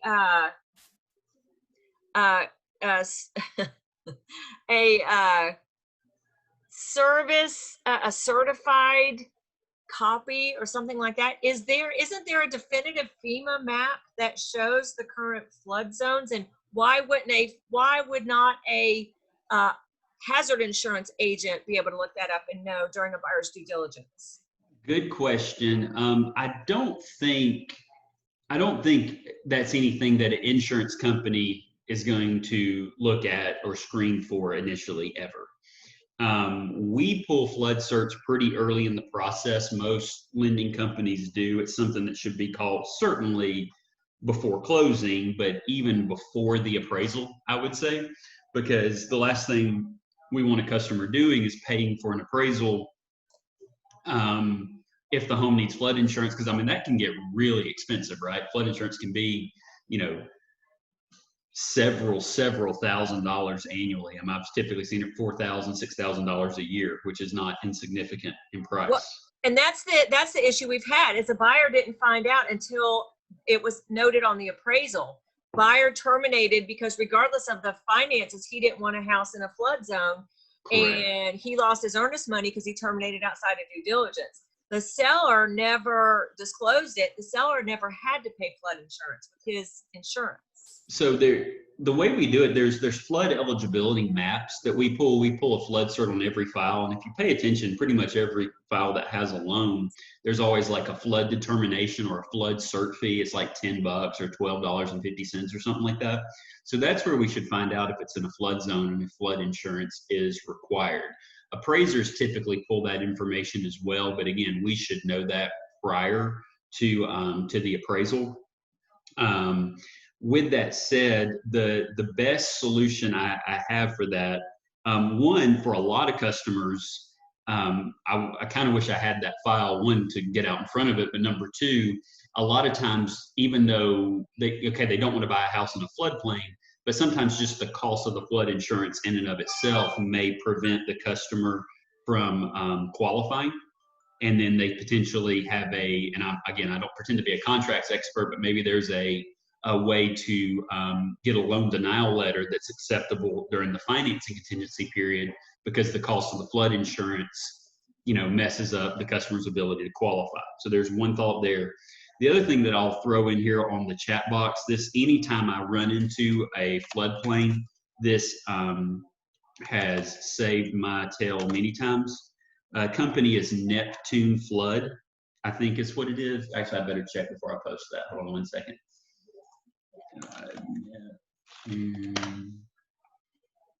NeptuneFlood.com. So I just put that in the chat box. This is a really slick flood insurance company. If you've ever had to deal with flood insurance before, you probably know that the cost is astronomical, but then they'll come back and say, oh, but if you get an elevation certificate, then we can reduce the cost of this flood insurance or potentially eliminate the need for flood insurance. And an elevation certificate, that's something that a surveyor can put together, and they actually look at the elevation and the topography of the land to determine really what are the concerns or the chances of the home getting flooded. What Neptune Flood does is they basically get their own elevation certificate through satellite imagery and through data that's readily available. So that typically the cost of their flood insurance is way, way, way less. It's not going to be quite as good as having an actual elevation certificate, But those elevation certificates, most surveyors that I know right now, they're on about a 6-week turn time, and elevation certificates can be anywhere between $1,000 and $3,000, or you can just type in the address information and get a quote that's pretty similar online. So if you do run into that, I highly encourage people to look at Neptune flood. But with that said, yes, there are just a set of maps and floodplain maps that we run through addresses through databases. So we should be able to determine that really, really soon in the process. It shouldn't be something that's found out that late. So I have 2 questions. One, does a homeowner get regular hazard insurance through their regular insurance company and then get flood insurance? They can get it separately through like Neptune Flood? Absolutely. They can absolutely do that. My next question is there somewhere that a buyer can go during their due diligence period to at least start the informational process of if the property, to look at a FEMA map? That is a great question. I want to say there's a way to look at the actual maps on like the FEMA website, but to be able to interpret those maps, you really have to know what you're doing. That's why we pay for the service. You see what I mean? To run people through the flood, the database and do a flood certification or a flood certificate. I don't know of a way to, for like an online site a customer can go to and just do it, even if they're willing to pay for it. I don't know of a way for them to do that and find out is it a or a B or an X, because they do it by letters, and the different letters are supposed to be, different degrees or different ratings of floodplain is how it usually works. So basically, if I hear you correctly, then for a buyer to terminate regarding a flood issue and protect their earnest money, it needs to be done during due diligence, which means they really need to be working with a lender like you, who knows to do that up front immediately before they're, not only are they going to have to pay for an appraisal, but before they would potentially lose their their earnest money by terminating outside of due diligence. Absolutely, especially customers that are looking at homes that are back up to a lake or have a creek on the property, or obviously homes that are on the coast are always going to be in floodplains because of storm surge and things of that nature. But yeah, that's something that if it's a question at all, and a good a good way to tell, I know, if you're really close to like a baseball field or a soccer field, if you remember back when we were young and we played baseball and things like that, when it rained, those fields always got nasty and stuff like that. They build those in floodplains because it's one of the few things you can build and use and do. Because it doesn't really matter if there's a lot of water there, it'll dry out, you can still play baseball, but you don't want to build, a house or a building there. So baseball fields, I think, are a real good sign that you may be in or near a floodplain. Obviously, being near a river, having a creek, having a lake on the property, that can potentially put you in a floodplain. But letting the lender know that up front, or saying, hey, this may be an issue, as a real estate agent, I think is just a good way to know or have something in the back of your mind, to just for us to check on. Again, we check on it pretty early, but a lot of times, especially now with it being so competitive, I'm getting files all the time with 2 and 3 and 4 days due diligence. And if that due diligence period starts on a Friday, we may not know to pull that flood cert first thing Monday morning unless the agent tells us. Perfect. All right. Well, thank you so much for that. I hope that discussion was helpful to everybody. It certainly was to me as a broker. I am going to launch a poll. So just like when you guys are in person in a CE class, there is a course evaluation. So we have that done as a poll. It is anonymous. It is electronic. So once I launch the poll, it's going to pop up on your computer, and it has a series of 5 questions. And at the bottom, it'll have a submit button.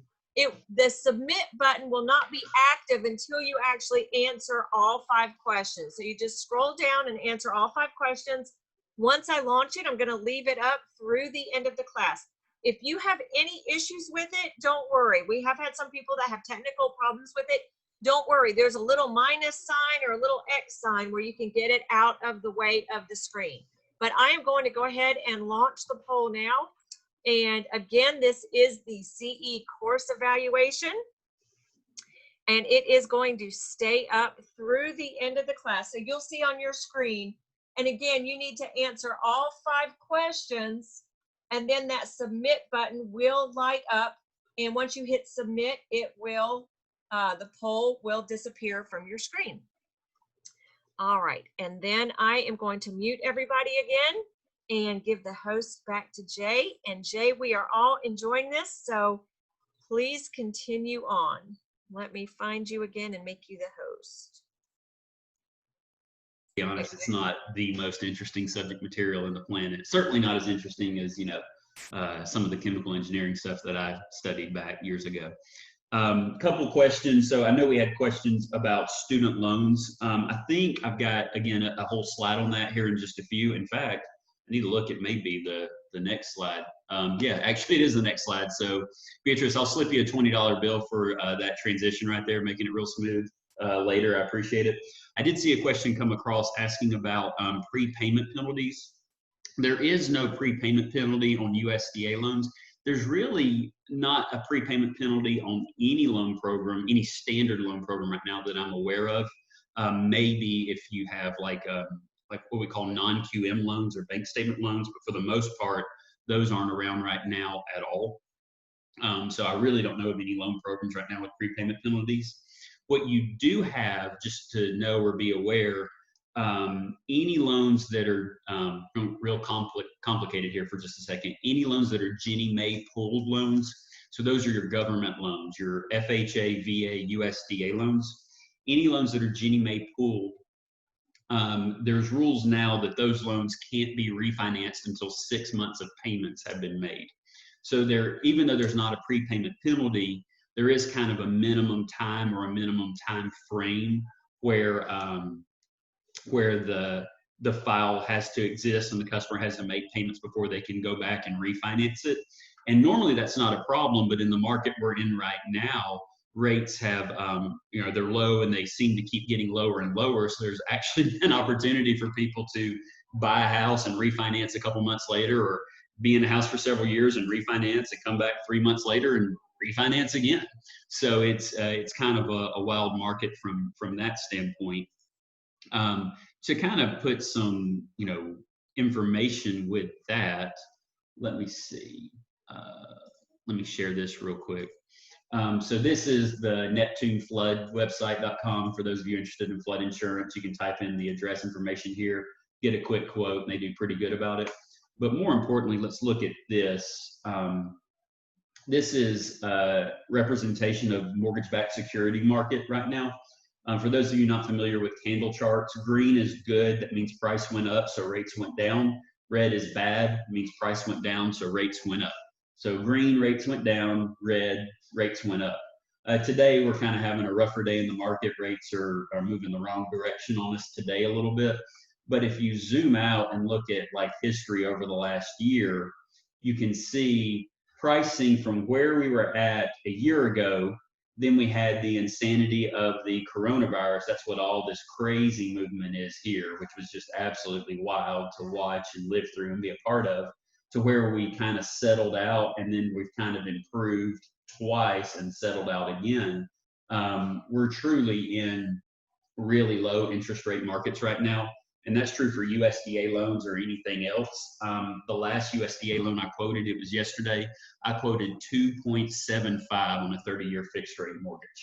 So, you know, short story there is, you know, rates are really, really, really good, and definitely something to know or pay attention to. Certainly, hopefully everybody knows that. If you don't know that or not aware of just how good they are, I think it's the first time in history that the average 30-year fixed rate has been below 3%. So really, really good interest rates right now. Let me go back to the slides. There we go. And, you know, just there's some real opportunities for people to buy houses, and really with more purchasing power right now than they ever would have had, because rates are so low. And then give me 1 second. I've got to find the chat box again. It always moves around and hides on me. Jay, there's one question. Is there a subsidy attached to this type of loan? I had a USDA loan over 19 years ago, and when I refinanced my USDA loan, I had to include the subsidized amount into my new loan. Subsidized amount into the new loan. I'm curious on that one. Yeah, I see the question now. Was it definitely a USDA guaranteed loan? Would be my first question. Was it a direct loan by chance? Yeah, not sure. It's hard to remember all that from 19 years ago. I have trouble remember what I did a couple days ago. The other thing I would say is subsidized amount. Do you remember approximately how much it was? Are we talking, a couple $1,000, $1,000, $15,000? Like what? How much money are we talking about?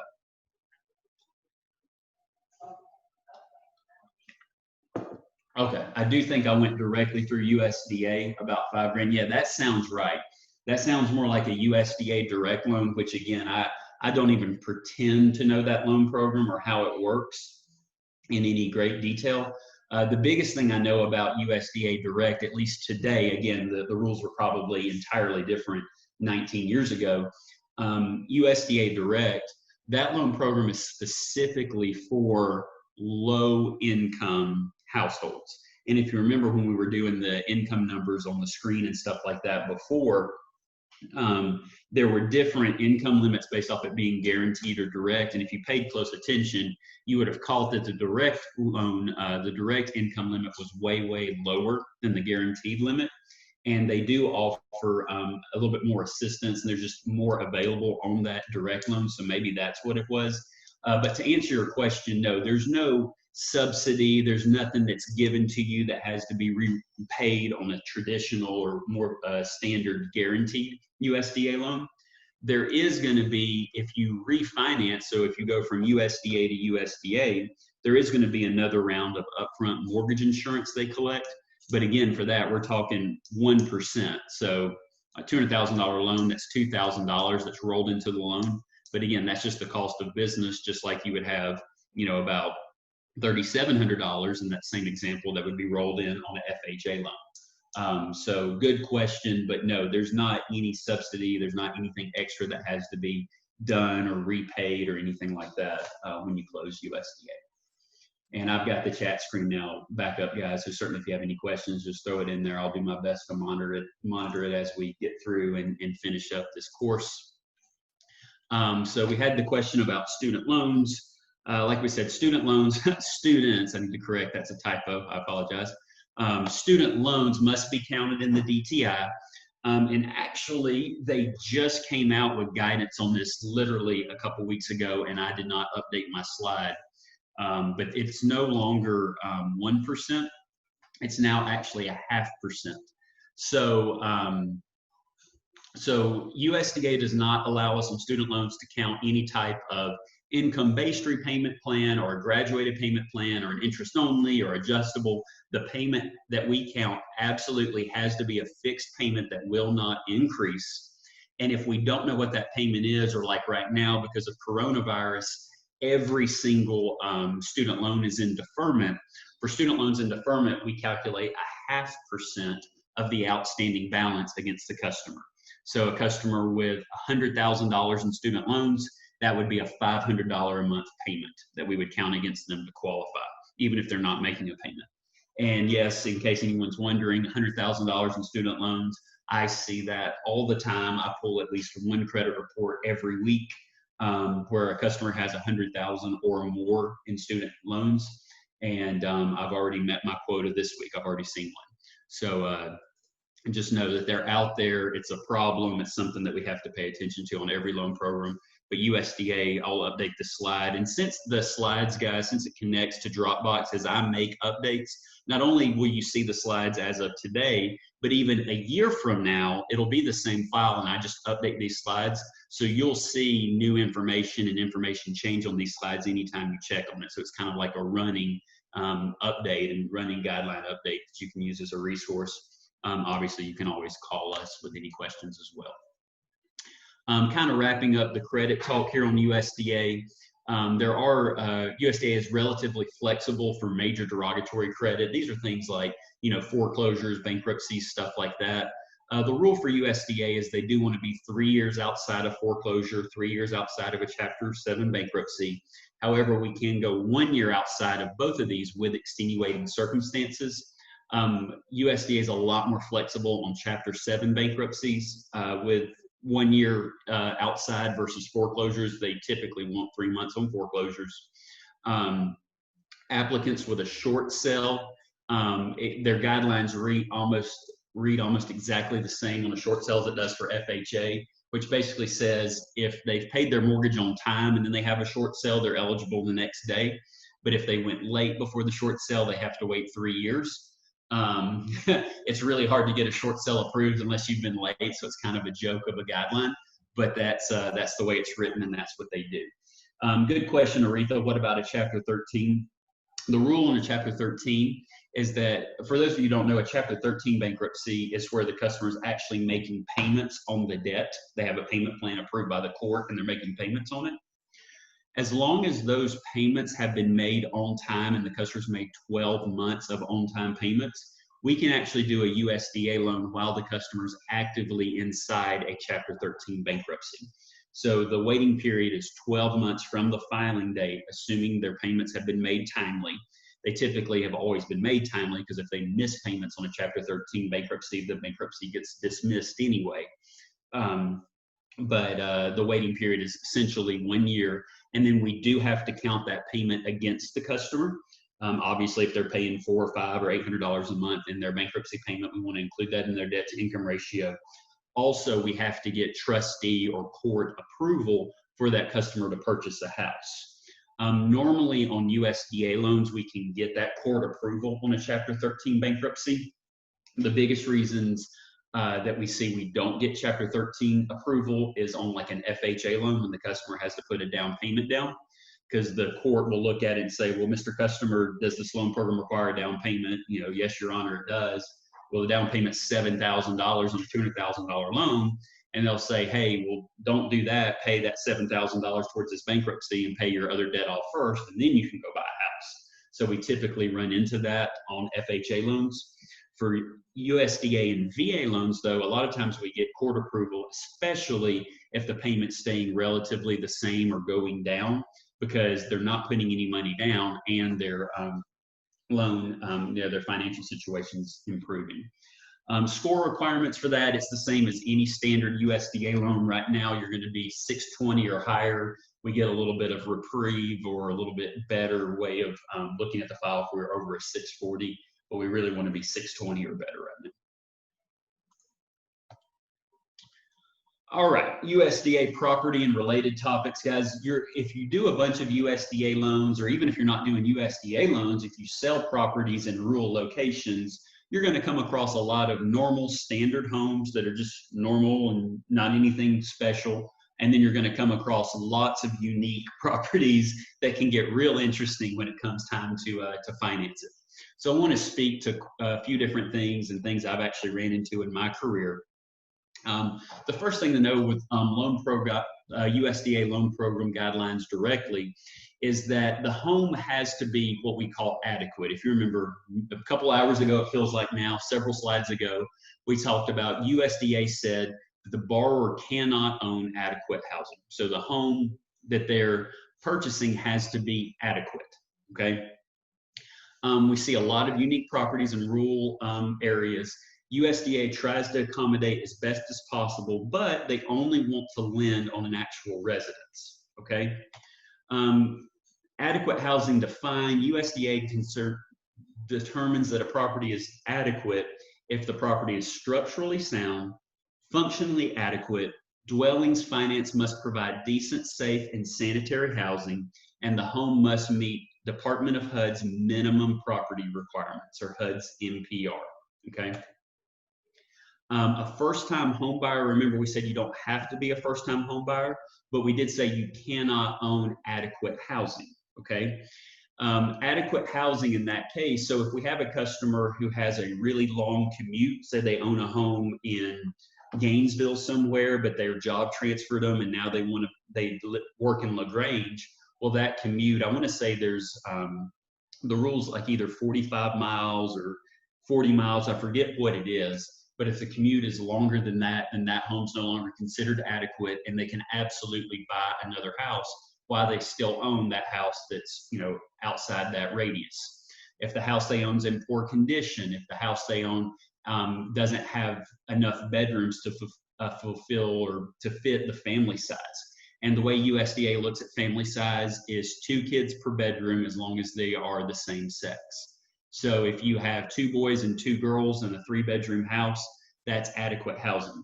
If you have 3 boys and 1 girl in a 3-bedroom house, that is no longer adequate housing because you've got 1 bedroom for the daughter, but you're trying to put 3 boys into the other bedroom, so that doesn't work.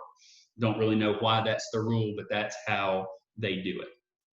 By default, manufactured homes are always considered to be inadequate housing, and USDA does not lend on manufactured homes. Okay, spousal housing can count as adequate housing, meaning that, say, the wife wants to buy a home in her name, but the husband already owns a home. Sometimes spousal housing can count as adequate, but the best thing I can say here is that ignorance is bliss. Even though we are going to find out how much the husband makes for income limit purposes, we don't have to know that the husband owns his house, so we can usually get around that guideline. Like we said, manufactured homes are not eligible to go USDA. We can take them FHA, VA, or conventional, but we cannot go USDA. Modular home and manufactured homes are technically different. Manufactured homes are your standard, single wide, double wide homes. They're made on an assembly line. They're originally titled as a car, as a vehicle, and then they, drag them out to a piece of property, put it on a permanent foundation. That's a manufactured home. Modular homes, yes, the pieces and stuff are built in a factory, but the house is delivered like as a kit, and it's assembled on site. Modular homes are financed just like standard stick-built homes, and those are always eligible. But understand, on Georgia MLS and listing services and stuff like that, typically when agents say modular home, what they're actually marketing is a manufactured home. And the best way to tell is if you get up underneath the home or look in the crawl space and you see steel beams underneath it that are supporting it, that's a manufactured home. And good question, Wine, and trying to make sure we're on the same page here. Manufactured homes, again, this is your single wide, double wide homes. Literally, you roll them out there on a flatbed truck, slap them together, and you have a home. That's a manufactured home. That's not eligible. Again, modular homes, by definition, are homes where individual pieces of the home are manufactured off-site, but then the entire home is assembled on-site. Most modular homes, when you walk in one, you would have no idea that it wasn't a stick-built home unless someone told you. Manufactured homes, trailer homes, whatever you want to call them, you can pretty much know as soon as you drive up what that is. So hopefully that's helpful.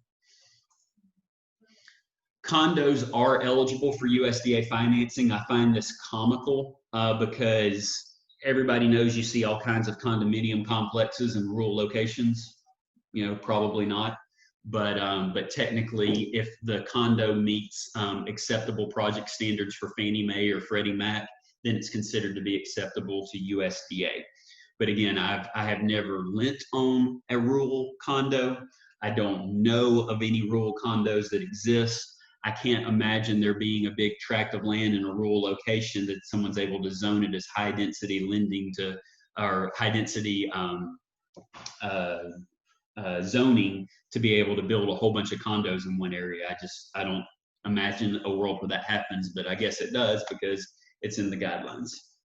We do see log homes quite a bit in rural locations. Log homes are considered to be acceptable. They have to meet HUD minimum property standards, and we have to have acceptable log home comparable sales in the area to support the value. So we're not just looking for a similar 3-bed, 2-bath home with 1,500 square feet. We're looking for a 3-bed, 2-bath home, 1,500 square feet. That is also a log home. We're trying to compare log homes to log homes on our appraisals for USDA files. And then before we move on to the next slide, I keep using this term a lot, so I put some information together that I thought would be helpful. Well, I thought I had it up. Give me 1 second here, guys.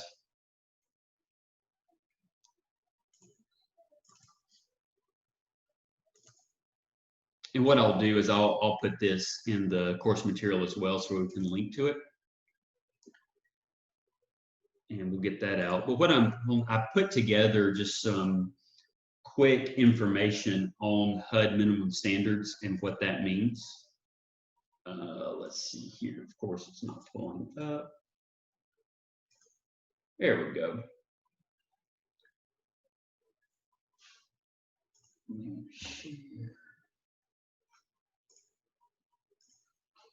All right, and hopefully everybody here can see. It's a Microsoft Word document that I've actually grabbed snippets out of the HUD minimum standards guidelines and put it in here so we can actually read what's in here. So HUD minimum standards, they actually do have rules that are actually written. It's not like this, magic statement that we don't really know what it means from time to time. But in their handbook, HUD specifically says cosmetic or minor repairs are not required, but the appraiser must report and consider them in the overall condition when rating the value of the property. Cosmetic repairs include missing handrails that do not pose a threat to safety, holes in window screens, cracked window glass, defective interior paint surfaces and housing constructed after 1978, minor plumbing leaks that do not cause damage, such as a dripping faucet, and other inoperable or damaged components that in the appraiser's professional judgment do not pose a health and safety issue to the occupants of the house. So in that paragraph, guys, I've definitely seen, like for instance, cracked windows. Anytime I've had a property that needs to meet HUD minimum standards and there's a cracked window, I always have been stiffed for that cracked window to get replaced or repaired, even though their actual guidelines specifically says that doesn't necessarily have to get repaired. However, if you pay attention in this paragraph right here, it uses the term appraiser's professional judgment over and over again. So at the end of the day, what I always tell agents is HUD minimum standards are going to be whatever your appraiser said they were when he went out to the property. HUD's pretty good about giving the appraiser, that leniency, or they're the ones that get to do it. It says my screen sharing is paused. Dana, can y'all see that this Word document right now? Yes, we can see it. Okay, interesting. Okay, it's green again. I don't know how that happened. Anyway, so that's interesting. Something else that I want to point out on HUD minimum standards, because we get it all the time, is there's a statement in here, right here. If the appraiser cannot determine that a property meets FHA's minimum property requirements or minimum property standards, an inspection by a qualified individual or entity may be required. And this is when we have conditions such as the examples they give are standing water against the foundation, hazardous materials on site, faulty or defective mechanical systems, electrical, plumbing, heating and cooling, possible structural failure, evidence of termite inspection, pest inspection, leaky or worn out roofs, things like that. So there are times where I've seen an appraisal report where the appraiser will take a picture of a roof and say, possible roof leak. Well, we're going to get stiffed every single time then for a roof company to go out and tell us, is that actually leaking? He didn't say it did leak, but he said it might be possible. And again, it's in the guidelines that if the appraiser can't determine or doesn't explicitly state that, hey, we're good, then we can get someone else to go out there and include, have to do that as part of the inspection or part of the overall appraisal process. So just know that that is a real thing. Sometimes I have people call and complain, or agents get frustrated because they're like, wait a minute, the appraiser didn't do his job. Why do we have to get someone else out there? Well, again, the guidelines allow us and give us the leniency to do that. The other big question that I get on minimum property standards all the time are appliances. Do you have to have a refrigerator? Do you have to have a stove? Do you have to have a dishwasher? Like whatever it is. So appliances obviously refer to refrigerators, dishwashers, disposals, microwaves, washers, dryers, etc. Here's the standard. Appliances that are to remain in the property and that contribute to the market value opinion must be operational. That's the only rule for appliances. So if we have a home and there's a dishwasher there and the dishwasher does not work, the dishwasher is broke, we only have to repair that dishwasher if the appraiser specifically gave value to the property or increased the property value because the dishwasher was there. Make sense? If that dishwasher did not contribute to the overall market value of the property, then it doesn't matter if the dishwasher is working or functional or not. I know that may be different than what you've heard in the past, and you may even have examples where that really wasn't the case or not how the appraiser did the rule, but that's the actual guidelines. That's how it works, okay? So when we say minimum property standards, those are the main questions that I get all the time. What has to be repaired? What is included in that? And, do we have to get someone else out there to check on stuff? And then what happens with appliances? The biggest reason you would need to get an appliance repaired, in my opinion, is if you have like a really nice, I think of a commercial grade Viking range or something like that, like this $10,000 stove that's really nice, and the appraiser adds value to the home. You're probably not going to get 10 grand worth of value to the home, but you get the idea. They might give you 2 grand of value to the home because of this really nice range that's staying with the property. So just know that that's when that applies. That's how it's supposed to work. Not saying every appraiser does that exactly right. And sometimes we as the lenders, we have to get involved and ask specific questions or get some things taken out of appraisal reports if they're asking for things they shouldn't be asking for minimum property standards. But just know that there are guidelines out there, and we do our best to keep that as reasonable as possible with our appraisers. Also know for HUD minimum property standards, those are the types of things that we can actually escrow for if the home doesn't meet standards. And I've got some slides on that here in just a minute, but no, it's specifically minimum property standards that we're interested in on that. Let's see here. How does income for a small business owner who wants to buy a personal home get determined? His income is purely on commission basis. Good question, Beatrice. That has to do with if the customer is a small business owner, they're self-employed, and it's going to be the same self-employment rules for USDA as we would have for any other loan program. We're looking for 2 years of self-employment history, and we're going to be looking at the customer's tax returns for the last 2 years. We're going to take into account any expenses and stuff they have. We're looking at net income, and we're going to average that across 2 years to determine income.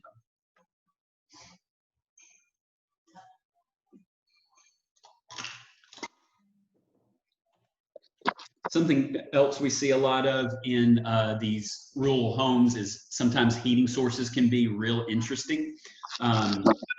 USDA knows that, so they speak very specifically to heating sources. The first rule is that all habitable rooms must have a heat source or receive sufficient heat. If you think about it, that makes sense, right? I mean, we want to make sure that everybody can stay warm in this house. Thermostatically controlled baseboard units permanently installed with concealed wiring is acceptable. Wood stoves and solar power by itself cannot be the sole source of heat. Let me see. Jay, if you go to participants, and you'll see a thing that says mute all. Only the host can do it, so you'll have to. Yeah, I'm pulling it up now. Give me 1 second. Bingo. There we go. All right. So wall heaters installed to code are allowed. Floor heaters that are installed to code are allowed.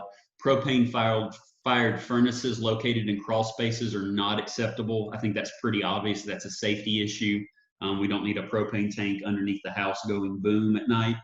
The key is that the house has to have heat. The heat sources have to be in working order. They have to heat every room in the house, and they have to be up to code. As long as that's the case, then we're okay. Also know that, again, wood stoves or solar-powered heating units and things of that nature can't be the single source of heat. They have to have something that's a little bit more steady or reliable than that to meet minimum standards for USDA.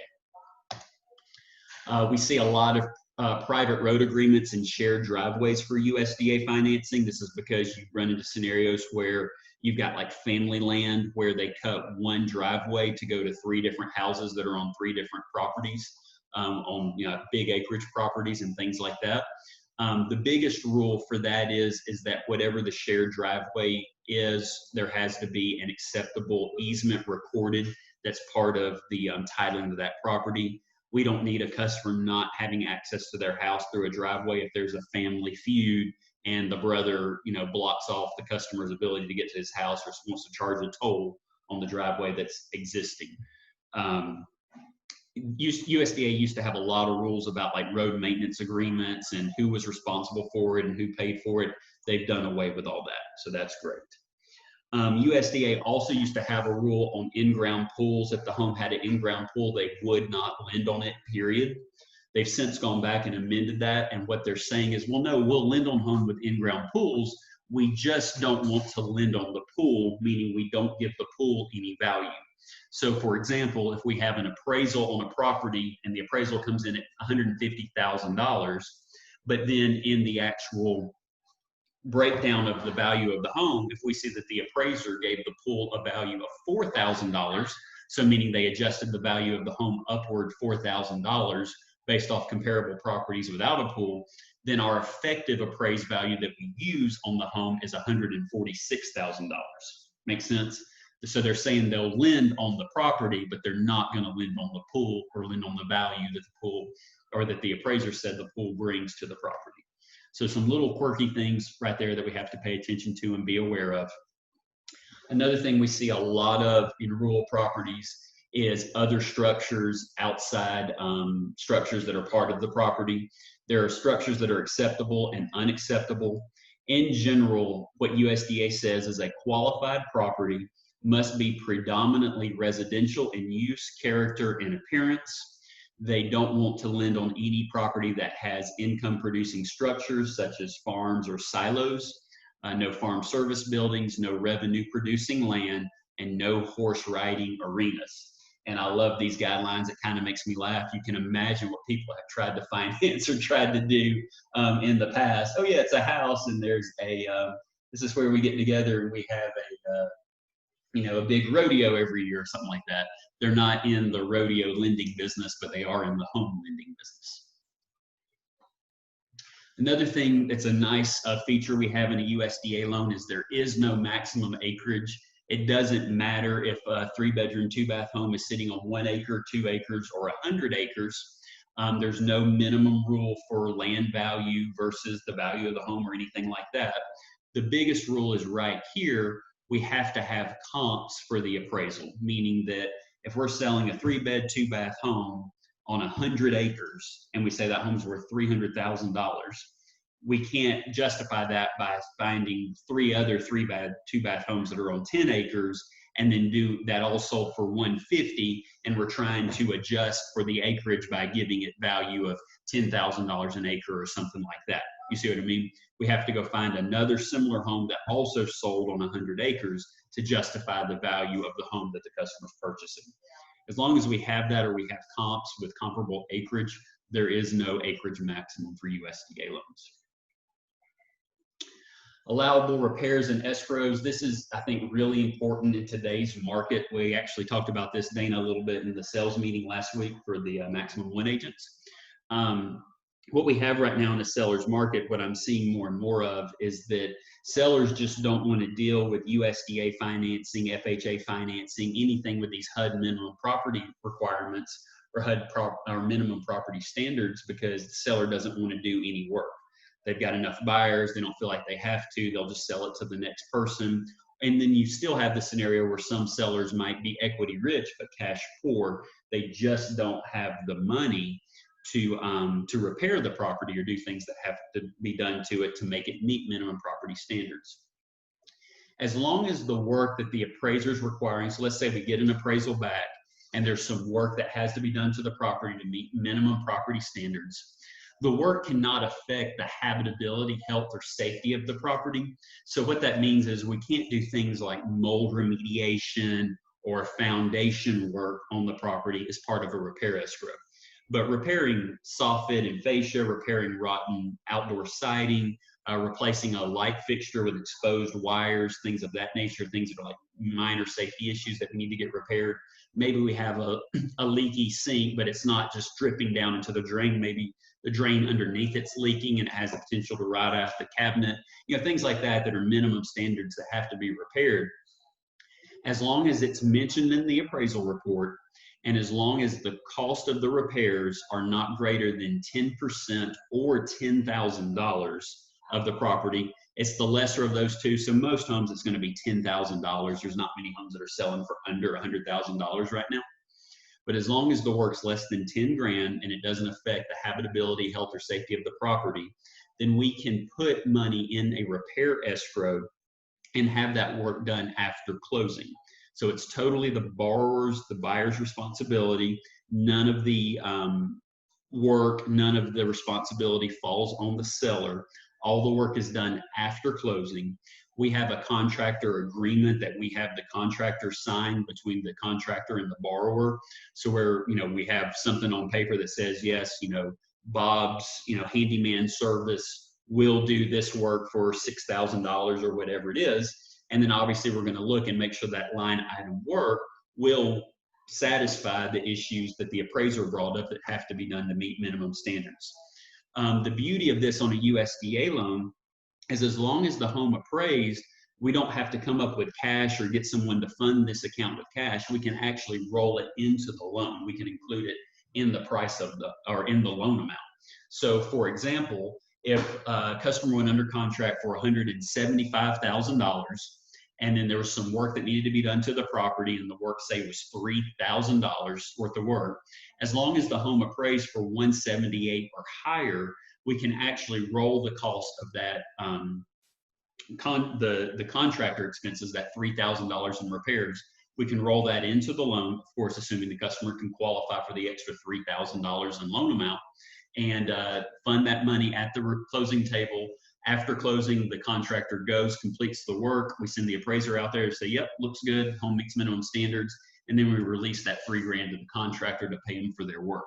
So it's a great way to get people into properties. It's a great tool to have. Most lenders do not allow this, or if they do, it's quite a bunch of hoops and things to jump through. We're pretty aggressive with how we do this because we know at the end of the day, most people buying a house, once they get into it, they're going to be doing work anyway. That's just the nature of buying a house that's a resale, right? So this is just a way to help facilitate and get people into homes that perhaps they otherwise wouldn't be able to buy. Things that can be included in the repair escrow, just to give you an idea, are kitchen appliances. We can actually roll appliances into the price of the home if the home's missing a refrigerator, dishwasher, range, or something like that. As long as the appraisal allows for it, we can roll that into the loan amount. Non-structural repairs can be included. Again, we're just looking to avoid things that are safety or security issues. Allowable repairs are going to be, leaking or worn out roofs, or excuse me, let me read my slides and slow down a little bit. These are examples of items that are going to be required to be repaired to meet HUD minimum standards. And that's things such as leaky or worn out roofs, inadequate, I love this, inadequate access or egress from the bedroom to the exterior of the home. That basically means if you have windows that don't open or exterior doors that get stuck and don't open properly. Paint, lead-based paint issues, homes that were built prior to 1978 that might have flaking paint issues, defective paint on houses, mechanical issues such as electrical or plumbing issues that affect the security and safety of the property. Examples of items that don't necessarily require repair, and we spoke about that a little bit on the Word document that I picked up, are things like missing handrails, cracked glass, minor plumbing leaks, poor workmanship, things of that nature. Mold, USDA does not have specific guidelines related to mold. However, mold remediation is always going to be required prior to closing. No lender is going to lend on a house that has mold in it. It's too much of a liability. Someone gets sick, sues the lending company for allowing them to move in or saying it was okay. HUD's going to tell us it didn't meet HUD minimum standards anyway. That's never going to be a repair escrow item. That's always going to have to be done prior to closing. Good question, Wanda. Do they ever check or require anything about asbestos?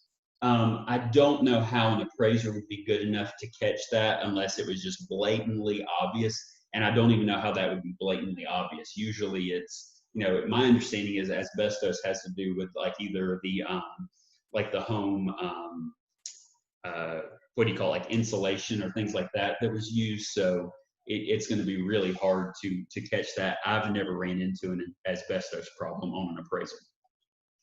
And that's why it's always a good idea to get a actual home inspection, right? Like we always encourage that for customers. Hopefully you as an agent do as well. And I'm sure Dana's got a whole theory on that as well that I'm sure she'd be happy to give us if anyone has any questions about that. Just interject from a broker's perspective and let you guys know when you're working with buyers, things like asbestos, property being in a floodplain, mold, radon, surveys, property lines, all those issues, a buyer needs to get those all figured out during due diligence. Asbestos, lead-based paint, radon, those are not issues for which a buyer may terminate and protect the earnest money after due diligence. Good to know. Something else we see a whole lot of out in rural properties is many times you don't have like county water ran out to some of these properties, or if you do, they were ran out after the water lines were ran after the home was built. So you have lots of homes that are on wells. It's perfectly fine. Wells are fine. Shared wells are fine on USDA. The biggest thing is that if there is a well on the property, all USDA loans are going to require a well water test. These tests can be done by the local water authority. I want to say it's typically $20. I think the most expensive one I've seen was like $50. They're not very expensive, but we just want to make sure that the water that the customer gets out of this well is safe drinking water. It makes sense. If you have a well on a VA or FHA or conventional any other loan program, there's not a hard, fast rule that you have to have a well test. Again, as a real estate agent, as a buyer, I would probably encourage you to encourage them to get it. Probably a good idea to be safe than sorry, but there's not an actual loan program rule that says you have to do it. The only time we would have to get a well test on any other loan program would be if the appraiser comments something like a odd smell or discoloration or something like that when they check the water when they were at the property, okay? Again, it can be, wells are fine. We have to get a test done on USDA. And shared wells, we just have to have some type of legally binding or some type of paperwork that is enforceable that says that these people do have access to the well. Another thing that USDA requires, again, just things to know, because we do a lot of times see older properties in rural locations. If you think about it, it makes sense. In a more suburban or city area, it's not that the older properties didn't exist, it's just that it's usually a higher developed area, so there's a higher likelihood that these older homes are going to be knocked down or raised and something else built in its place. So we do typically see older homes out in rural areas. A lot of times, though, these homes have been renovated, and that's perfectly fine. It's just that USDA specifically states that if the home is old, like if it's over 30 years old, the appraiser has to comment on the fact that the age of the home, like it's going to last another 30 years. You see what I mean? They don't want the home dilapidated and falling apart while their loan is still active against the property. So the appraiser will have to go through and take pictures and provide supporting documentation about either recent renovations or renovations that were done 2, 3, 4, 5 years ago, explaining that the home's effective age might be better or improved over its actual age. We don't see that quite as often in other appraisals. And I do have questions sometimes from agents. They're like, well, wait a minute, why are they trying to figure out when this HVAC system was installed? It was 8 years ago. I mean, it was 8 years, but the customer doesn't have the receipts. Well, it's because if it wouldn't have been installed, the HVAC system would be over 40 years old, and USDA would have a problem with that. But they're looking for paperwork on anything or pictures or guidance on anything. Major components are going to be obviously roof, wiring, plumbing, HVAC, windows, siding, cosmetic items, which they also want spoken to or mentioned in the appraisal if we have a really old home, are conditions of interior fixtures such as paint, flooring, plumbing, light fixtures, cabinets, things of that nature. You absolutely can do new construction on USDA loans. Biggest thing is the home has to have a certificate of occupancy. We have to have a clear termite letter. We have to have a 1-year builder's warranty. And then if there's a well or septic at the property, we have to have a clear well and septic letter. So we've had this question a lot, and we'll kind of round out the class with this. It's the USDA process in general. The way it works is that USDA loans, a customer comes to us as the lender, applies for the loan, right? We do all of our standard underwriting. We do everything like we normally do, review income, run through GUS, make sure they're below the income limits, make sure they have enough income to qualify for the loan, check the flood status, floodplains, everything that we've discussed, we do all of that up front. Once we're done with that and we have all of our final numbers, we have the customer sign a form, and that form allows us to submit their file and all the pertinent information directly to USDA. USDA gets the file. They're on certain turn times. They don't have an infinite amount of resources.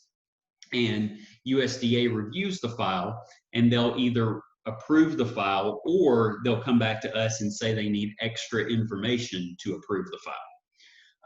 We go back and forth with USDA. Maybe we go back and forth once or twice. Maybe we don't. Maybe they had everything they needed up front. Once USDA is happy with it, they sign off on it, and it comes back to us on the lending side. When we have USDA's approval back, then we can finalize our loan, get everything wrapped up, so then we can get a closing package out to the attorney, and the customer actually gets to closing. This step right here, where USDA is dealing with the file, that's always the question mark that we just don't know about, okay? And USDA, they actually used to post information, and I want to say they haven't done it in a while now. Let me look, because they changed their websites not long ago. Hold on one second.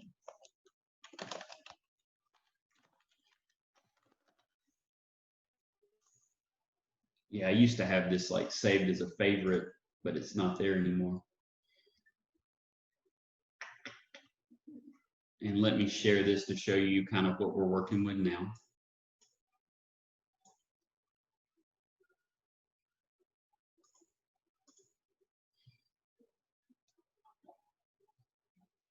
Is that it? Perfect. Okay. So this is the site we used to go to for USDA. And what they would do is up here in the right-hand corner, they would have this little ticker that would run and say, okay, as of, whatever today is, as of August 11th, we were reviewing files received on August 5th or something like that. And we could get an idea of what their turn time was for their loan program. Now they don't post that anymore. People got upset because the turn times weren't always 100% accurate.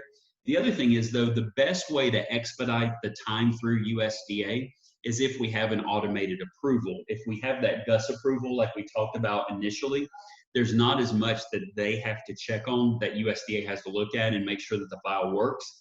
They're mainly making sure that they're happy with the income calculation and that we're below the income limit, and they're making sure that that the property is located in an eligible area. They kind of check 2 boxes, they move along, and we're ready to go. If it's a manual underwrite, then in addition to checking the income calculation and the property eligibility, they also are checking for the credit waivers and the ratio waivers that are actually underwriting the file. So as you can imagine, that's a longer process. There's more to it. It takes a little bit longer. So the turn time, even though there's a kind of a turn time that we can guess at based off the recent properties that we've done with them, we don't really know what it's going to be on a per file basis, because it will change whether or not we have an automated approval or a manual approval. Just like an automated approval is easier for us to get through the system on the lending side, an automated approval is easier for USDA to get through on their review side, okay? So just know that right now, USDA turn times, I want to say because of coronavirus and people not working in the office and some delays that happened several months ago, they're running about 2 weeks. So you get the idea. If a customer's looking to close in 30 days, and that means that if I haven't started on their loan file at all, and then now they're trying to close in 30 days, that gives me on the lending side 2 weeks to get done with their loan so I can get it over to USDA so they can have their 2 weeks to approve it. That's really hard to do. It's very possible, though, or really easy to do if I had that customer's loan application and information up front. So every single customer that I get right now, I'm really encouraging every buyer to go ahead and get all the paperwork in, get everything turned in. Let's get your file as far down the road as we possibly can. That way, when you do find a home, in a perfect world, all I need to get is title work and the appraisal. Assuming that comes in, we can finalize our piece of the loan and then get it over to USDA and expedite that process, because we all know in this market, anything we can do to tip the scales in our favor, we need to. And a lot of times people don't want to see, people don't want to see a 45-day or 50-day close time on these contracts when you're competing with other buyers for the properties that are available in today's market. So just know that definitely having the agents buy in and encouraging customers to do that is very, very helpful. But again, the more docs we can get up front, the better. Unfortunately, for a lot of customers, they don't get serious about turning in their paperwork till they actually have a home under contract. So that can be challenging. Something else that used to happen years ago, it doesn't really happen anymore, is around the end of their fiscal year, so around October, USDA would run out of funds, meaning that they had a budget that needed to get approved, and the budget couldn't be submitted for approval until August 1st, and it typically wouldn't get ratified or approved until about August 20th. So even though USDA would issue commitments, they couldn't actually guarantee the money would be there until the budget got approved. So you had this limbo, or this couple of 3-week period where you really couldn't do USDA loans. They've changed the rules on that now with how they do their accounting and how the budgets work, where that doesn't happen anymore. So I had some agents, their objection to USDA would be, well, I had a customer and they ran out of money, and I hate sending customers through this process if things are going to change. I get it. I totally understand. That doesn't happen anymore. So if you've ever dealt with that in the past, just know that's no longer a thing. The other thing that I always like to point out in every class, and this one, I want to say it's a little bit old, so I probably need to update this. And Dana, I might lean on you for some help on this one. But I've got an actual USDA contract exhibit. And like I said, this is from a GAR form from a while ago. Let me see if I can get it shared here. There we go. And yeah, is everybody seeing the USDA exhibit on your screen? I'll try to zoom it in and make it a little bigger. Jay, we still just see your slide. Let's try again. Oh, it's because I haven't clicked share. There we go. How about now? We got it. Good. All right. So USDA loan contingency. This is a standard USDA exhibit. This is GAR forms. Again, guys, I'm not a contract expert by any stretch of the imagination. I'll always defer to closing attorneys and Dana on that, and they have a bunch of good CE courses on that. In fact, I think there's one tomorrow, if I remember right. Dana, you can probably speak to that better than I can. I've got a class on other forms. I'm not covering the USDA loan exhibit, but I am covering listing agreements, different amendments, and different exhibits. But we have several classes on contracts and things like that. But I will tell you guys, as agents, you may not use any form that is dated earlier than 2020. So Jay, I'm going to send you the most current. Yeah, this one I don't really think has changed a lot, but we all know minor changes can make a big deal. The biggest thing I want to point out are the things that always get filled out, or we always have to do that hasn't changed, that I know hasn't changed because I've done one recently. You can see back when I had this one saved for the class, rates were a little bit higher than they are now. We were quoting 4.5 versus, you know, what, 2.75 yesterday. But for most USDA loans, it's going to be the loan amount's 100% of the purchase price. The term is always going to be 30 years. USDA does not offer any other loan term or any other loan program other than a 30-year fixed rate mortgage. So if you ever get something on a USDA exhibit that says a 20-year mortgage or a 15-year mortgage, that's a real good place to start raising your hand or asking questions because that program doesn't exist for USDA. In fact, Dana, they really should hardwire this into the file because there's not anything other than 30 years. Approved mortgage lenders, this is where my name and number goes, hopefully on all your contracts. But realistically, the reason this is important, and Dana, you can correct me if I'm wrong, but the way that's at least worked in the past is if we do have a issue with the financing and we're trying to terminate the contract due to the financing contingency, the letter has to come from someone on this list. It can't just be from any other random lender. It has to be from an approved lender that's actually spelled out in the contract or in the contract exhibit. So again, these are just the basics of it and just some things to know or look out for. Obviously, you can always call me. I would hope you could always call any lender and they can kind of give you the terms or the details that are needed to complete this if you have questions.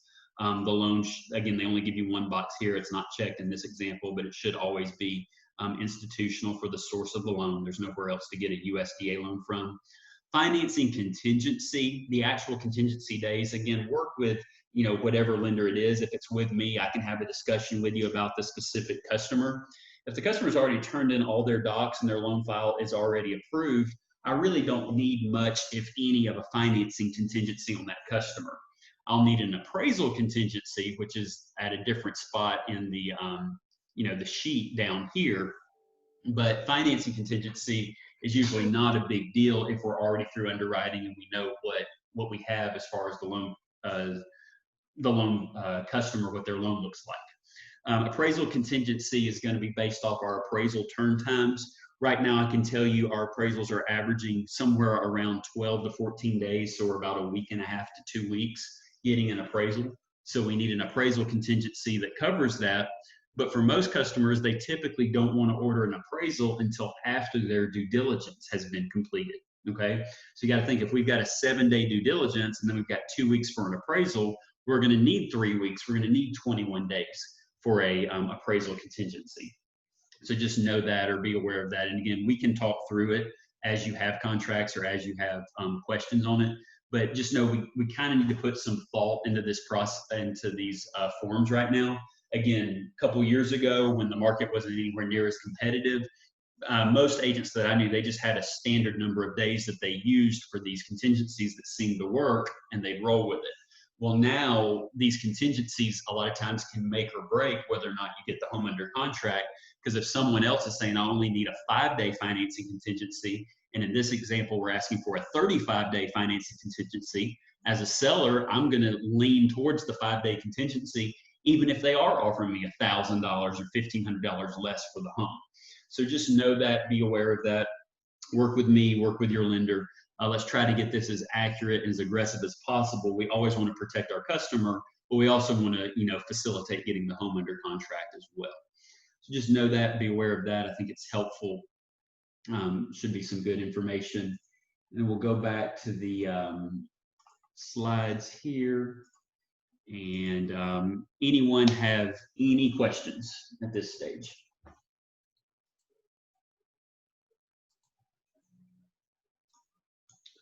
Hopefully, yeah, go ahead. I was just going to say, I just emailed you the latest version of the USDA exhibit, but there aren't any content type changes from what you were showing on your slideshow. Yeah, I didn't think so. Again, because I do, if I see something that's grossly different or whatever, that's usually how it ends up in my CE stuff. I think my VA one's from 2016, but I didn't just tell you that out loud. I'll go ahead and get that updated before I teach it again. But yes, a lot of times there's a lot of stuff in contracts that change, and I think that's why the contracts classes are so important.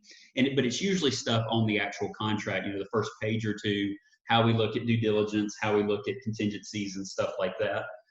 That's really where we see, I think, the most changes on a year-over-year basis. A lot of times these financing contingencies, there's not a whole lot different that happens on it. I know what we've had on the conventional one, they added the repairs thing, which was kind of new, relatively recent. And, sometimes how we define like number of days or what days it starts and things like that. Those things can change, and it's very important. But actually filling out the lender information, the loan information, and stuff like that, that's been pretty similar for years on most of the paperwork. So, guys, as resources, I thought I had a slide in here for resources or contact information, but it didn't make it. I will add it. Remember that link, I'll post it again here, the tiny URL /USDA CE. We'll get some stuff updated in here, and you can take a look at it. The website, isitrule.com. That's going to be a really big resource for you. And then always you can call my office number. I've got a team of people here that are set to, we do our best to make sure people don't get voicemail. And actually, I just sent all that privately instead of to everyone. So let me try again. tinyurl.com /USDA CE, isitrule.com. And then my team number is the 678-552-1513. You should be able to get someone on the phone pretty much anytime during kind of normal business hours at that number. If not, leave us a message. We do really monitor that really close and make sure we get those phone calls returned as absolutely soon as possible. And guys, feel free to call us and use this as a resource. It doesn't just have to be about USDA loans. If you see some down payment assistance program. I had a question last week about We the Cab, or, something about Georgia Dream. Hopefully everybody knows that Hardest Hit Fund, the HHF program that's been so popular, is scheduled to expire here in about 20 days. The home loans have to be registered by August 31st. So just know that, be aware of that. We can be a good resource for you on the financing side if you have questions. Obviously, if you have customers or buyers that need to get pre-qualified, we'd love an opportunity to work with any and all of them. And I'll hang out for a little bit and answer any questions. And Dana, if you have anything you'd like to add, we can get that wrapped up and finish up our class today.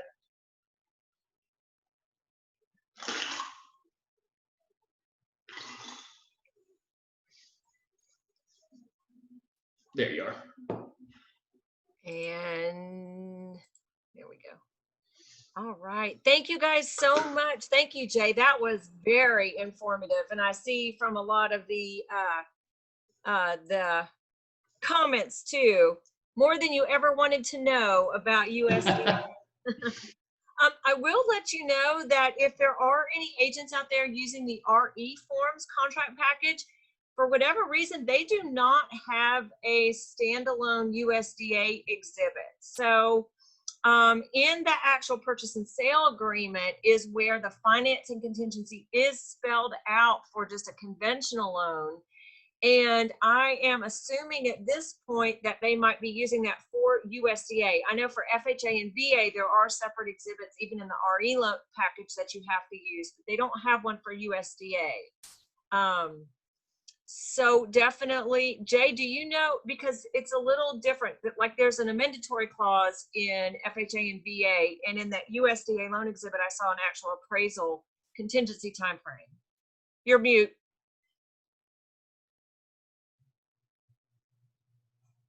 There we go. On a USDA loan, it works much more like conventional in the sense that you have a financing contingency and an appraisal contingency. So yeah, there's not an escape clause, and hopefully everybody knows what Dana's talking about when we say escape clause. On FHA and VA loans, your escape clause protects your buyer through the day of closing. So you could legitimately, it wouldn't be the right thing to do, but a customer could legitimately show up at closing, turn over the appraisal report, say, sorry, it appraised for $1,000 less than the purchase price, and terminate the contract and get their earnest money back. It doesn't work like that for USDA or conventional. you have a certain number of days that you negotiate specifically in those contingencies. And I think you're right, Dana. I think I've seen people use the conventional exhibit for a USDA financing on the RE forms. I think I've seen that before. I think I encourage that person to go get the GAR form because you can mix up, the forms that's acceptable. Gotcha. Gotcha. Yeah, there isn't an actual conventional loan exhibit in the RE forms. It's just in the purchase and sale. Oh yeah, in the language. Yeah, you're right. All right, awesome. Any other questions, anybody?